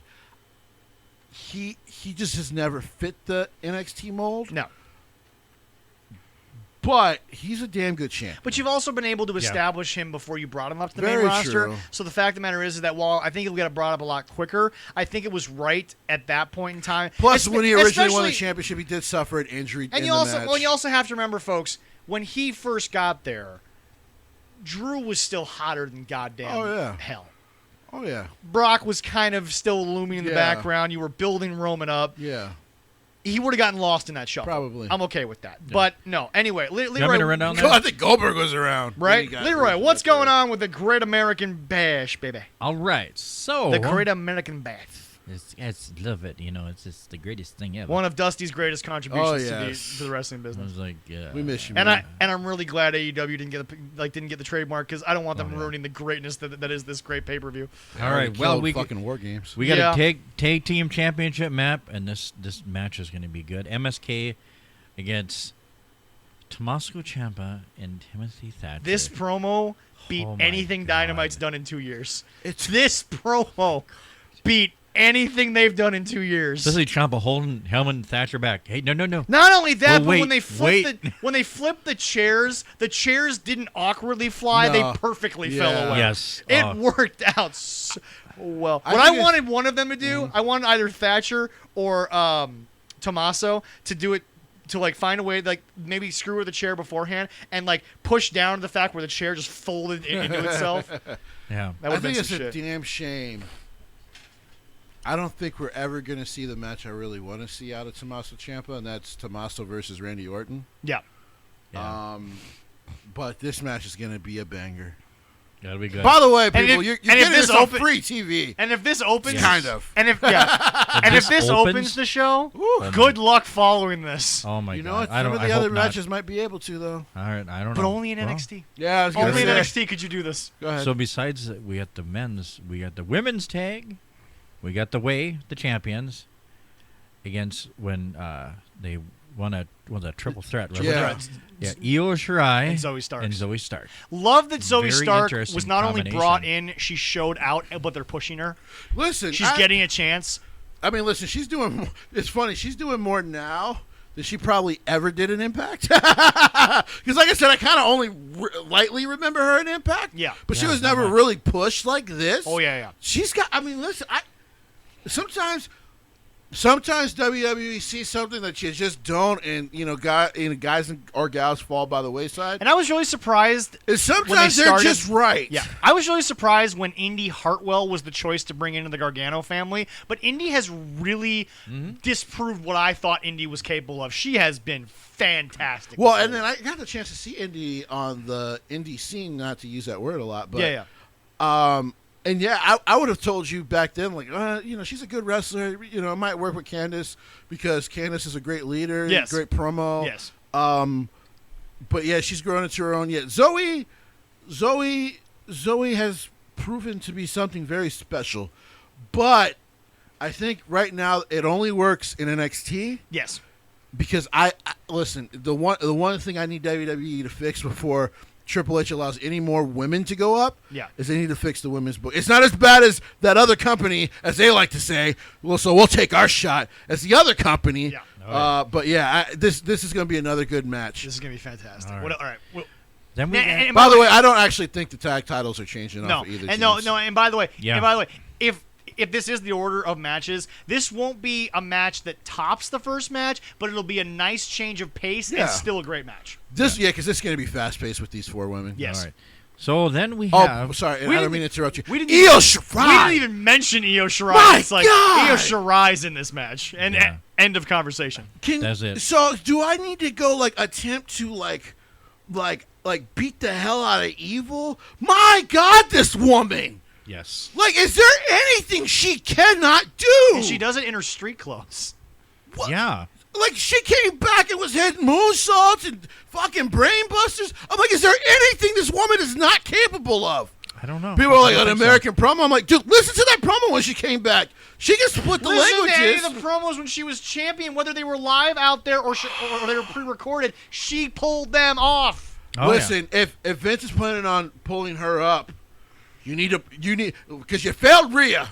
Do not fail Io. Do not fail Io. But go ahead. Yeah. Yeah. All right. So we have a $1 million championship match against man. LA Knight, Cameron Grimes. And if Cameron Grimes loses, he becomes LA Knight's butler or another Virgil. Yeah. Folks, Probably. I don't care what you But want a to say. better version of that. They don't recognize this title. This has been a fun feud. Oh, yeah. This has just been fun. Oh, yeah. You want to say LA Knight came in and has been buried. LA Knight's been No. able to be himself. Cameron Grimes has been elevated. Ted DiBiase's doing what he knows how to do Yeah. well, which is build people up. This has just been fun. Yeah. And I'm enjoying the hell out of it. Listen, LA Knight is exactly where he should be in NXT.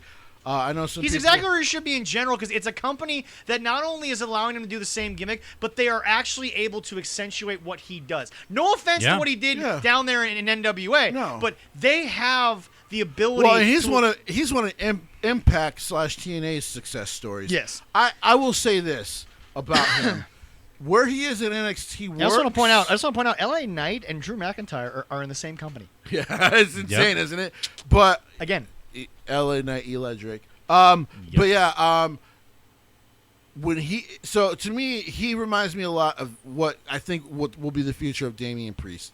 He probably will not hold any major titles in NXT, but when he gets called up, he's got a better shot because he fits main roster mold a lot better. But that's the thing that we said. Karrion Kross comes in. They promised him the title. That's why he got there. Damian Priest comes in. They didn't promise him jack, but you look at him and you're like, you go here. And by the way, Damian Priest has been phenomenal since he got called up. One of the bright spots of Raw because everything you've given him, he's made work. Yeah. And everyone's like, oh, well, we should hate Vince for if this Bad Bunny thing doesn't work out, you're done. No, a lot of guys are told, make this work. Make the celebrity thing work. Yeah. Because we will reward you for making it work. And he absolutely did a great job. He did exactly what he was supposed to. Yeah, he did. Yeah. All right, we do have. We alluded to it before. Karrion Kross Johnny Gargano for the title. Honestly, I'm actually looking don't. forward to I actually Scarlett's don't know where they're outfit. going. I could totally see Johnny winning this. Sam. Because Karrion Kross keeps having matches on main event. They're doing that for a reason. There's a very good chance Johnny could win this title. Yeah, I'm looking forward. And you know what? If you're going to take the title off of The a other guy, thing about it is Johnny's safe hands. Well, Yeah. and the other thing about it is, Karrion may have been the outlier in that 5-way, Yeah. but I think one-on-one, Johnny's gonna make him look a lot more comfortable. Oh, absolutely. Johnny's gonna be great. It's a damn shame Johnny's going to end up being an NXT lifer, because I actually think Johnny would be a superstar in the main He'd roster. be so good. Yeah, I want to see what Scarlett's gonna wear. I don't know. You always. Well, what's going to be interesting, really, is the dynamic between Johnny, Karrion, Scarlett, and then our boy Austin Theory, who's been doing phenomenal work in the way. Austin Theory could have easily. Phenomenal. Austin Theory could have easily taken on in real life the persona he had when he first got there. Yeah. That I am this good Yeah. at this age. He has knocked this out Yes. of the park. Yes. He's been. It's like I hate to repeat myself, but this is the better show than Dynamite. Oh, well, clearly. Oh, yeah. And this is Leaps and Vince's bounds. C show. Yeah. But Yeah. it is head and shoulders, please sponsor us, above AEW Dynamite. Yes. This has been so laughable, but in the best way. No pun intended. because in the manner that Austin Theory has been a joke, he has been serious about being the joke, if that makes sense. Yes. Oh yes. He's made you believe he is a fucking child. And it's just Yeah. flipping great Yes, it television. is. It's so Yes, much it fun. is. Next And up. then the last one, which I don't know if this will be probably it won't This be the main has to be event, the main It event. has but to it be can the be main the main event. event. Kyle O'Reilly and Adam Cole again. What, Oh my God. What you will see, folks, in this match, and I don't agree that it's the second time around, Yeah. but they're going to be able to sell it to me because it's these two. Yeah. Oh yeah. What you're going to see is the best ROH may have ever had. Yeah. Yeah. What you're going to see is a match that we don't have to give you a blood feud, but we got to give you some anger. Mm-hmm. And we got to give you a wrestling match. And these are two of the best on the planet at doing it. Kyle has a very blasé attitude on camera, but that's him backstage anyway. Yes. Yeah. Cole is 180 on camera, what he is off camera, but he still has natural charisma. He absolutely makes me believe pro wrestling. And remember, he has made a point, whether or not this is talked about, he has made it a point to say on TV, whether it's to Cross or to Regal or to O'Reilly, pro wrestling. Yeah. That has been his thing recently. Yes. Oh yeah. So this is going to be nice. This is going to be phenomenal. Adam Oh, yeah. Cole is a walking, excellent Bye, 5-star match. I see my kids for this one. Kyle Save it for the review. Kyle Okay. O'Reilly is proving what, if you watched ROH, you already knew, is that this man is capable He of is being a single star. He is what every crossover MMA guy who is not the size of Lesnar should aspire to be. By the way, you want to know one more thing? I'll take another shot at him because fuck them. Even though I like the show and I want AEW to do well, I'm going to take another shot. You want to know what Triple H also does well? Here's some of the best of the roster in NXT. Are you ready? Yeah. Kushida, Adam Cole, Kyle O'Reilly, Roderick Strong came back strong as shit. Oh my God. With yes. the Diamond Mind. So good. Oh my God, Hit Row. What? What? We didn't even mention them. They're not, because for those who don't know, what's the name lost its championship to a very deserving Swerve. Bronson Reed. Bronson dropped it. Reed dropped the title to Swerve. And listen, he wasn't made to look weak when he lost it. He got a lot of interference. He just couldn't overcome. He lost the championship. Bronson Reed. Listen, I haven't even gotten to the women's division. Io, Candice. By the way, they still have young talent that they've built that's theirs. Zia Lee. Carmelo. Casey and Carmelo, who I forgot his last name, but Carmelo, who faced Cole on NXT 2 weeks Yeah. ago, Oh, yeah. he's phenomenal. Used the old Ruthless Aggression promo Yep. from Yes. John Cena. And it worked actually. Leo, not Leon Rush, but Leon Ruff. Yeah. Yeah. By the way, more of one of their homegrown products. They've built into a star. Dexter Loomis. I know people. I hate to say this because I've loved it. I love this whole 2020. Leon Ruff is more over than the AEW World Oh, it's not Championship. even close. Yes. Oh, yes. Like, but they know how to use these guys It and was gals. so good. Like, they get it. It was so Yeah. good. I loved Raquel and Dakota Kai. Dakota Kai was one of the best, you know, even though she was much younger, she's one of the best British wrestlers as far as the Isles are concerned for years. it. Yeah. And they've used her properly for years in NXT. This is how you do it. If you're going to have a monster roster, this is how you do it. We haven't seen Dexter Loomis in a few weeks. At some point, you'll see him again. Yes. Oh, yeah. Because he's been in and out of the main event picture, but it makes sense. Samuel Shaw's been doing a good job, whether if you like the character or not. I personally do like the character. Yeah. This is how you do it. It is Samuel Shaw. It's just renamed Dexter Loomis. Yeah. Yeah. So, listen, Great American Bash is going to be friggin' Phenomenal. phenomenal. Oh, yeah. Cannot wait. Oh, yeah. By the way, Finn Balor is still technically on this roster. Yep. He's still technically on this roster. All right. So as we go through, Money in the Bank, as we mentioned earlier, has a new women's competitor. We have a men's roster that is getting more and more set. Well, this year, Money in the Bank.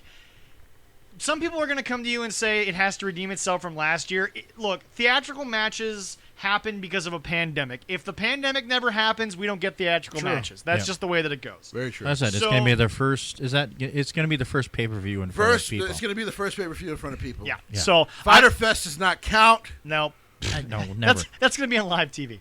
Yeah. By the way, once again, since by the way, and we didn't talk about this, but as Bubba Ray said, shut the hell up.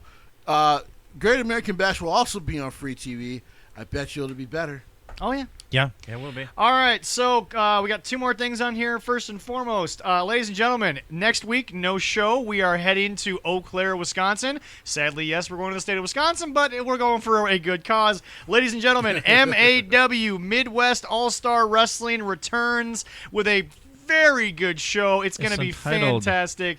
Beat down at Bawdsville. We can't wait. We will definitely recap that in 2 weeks here. Jason will not be joining us. He is dealing with a venture in his life that is going very well, but he's got something on his plate. give you some of the- Jesse the will people? let us know soon, but I have a feeling Jesse's going to do everything he can to make sure he goes. Absolutely. It's going to be a fun day. Because, Absolutely. what are you going to do on a Sunday without us? You know what? Probably some other stuff, but Yeah, well, there it you won't go. be as good as being at an MAW There show. you go. So MAW definitely, is back. We can't wait. If anybody is in the area of Eau Please, Claire on please come next support Sunday it. 11th, Can't wait to see the guys, not just the talent roster. Can't wait to see the gentlemen who run Yes, MAW. they're very awesome. They've all been very Dave, safe yeah. and okay through this whole thing. Can't wait to see Dave. Can't wait to see his Well, I guess- his lovely family. It's going to be an absolute banger of a show. Just because we're going to love being there. Can't wait to Oh. help out. Rhino's there, Funny Bone, Paul Vert, Rampage Santage, the System. Our, The System. our boy, the system. System. Who we thought at the beginning of COVID was going to retire, and it turns out just to be at work. But it was a hell of a work. Oh, God. But Leroy, think about this. We're gonna start our live tour back with Funny Bone. Yeah. Come on, Cannot man. wait to see Funny Bone. That's- I love. Comes It'd be out- good to see him again. Comes out to House of 1,000 Corpses by Rob freaking Zombie.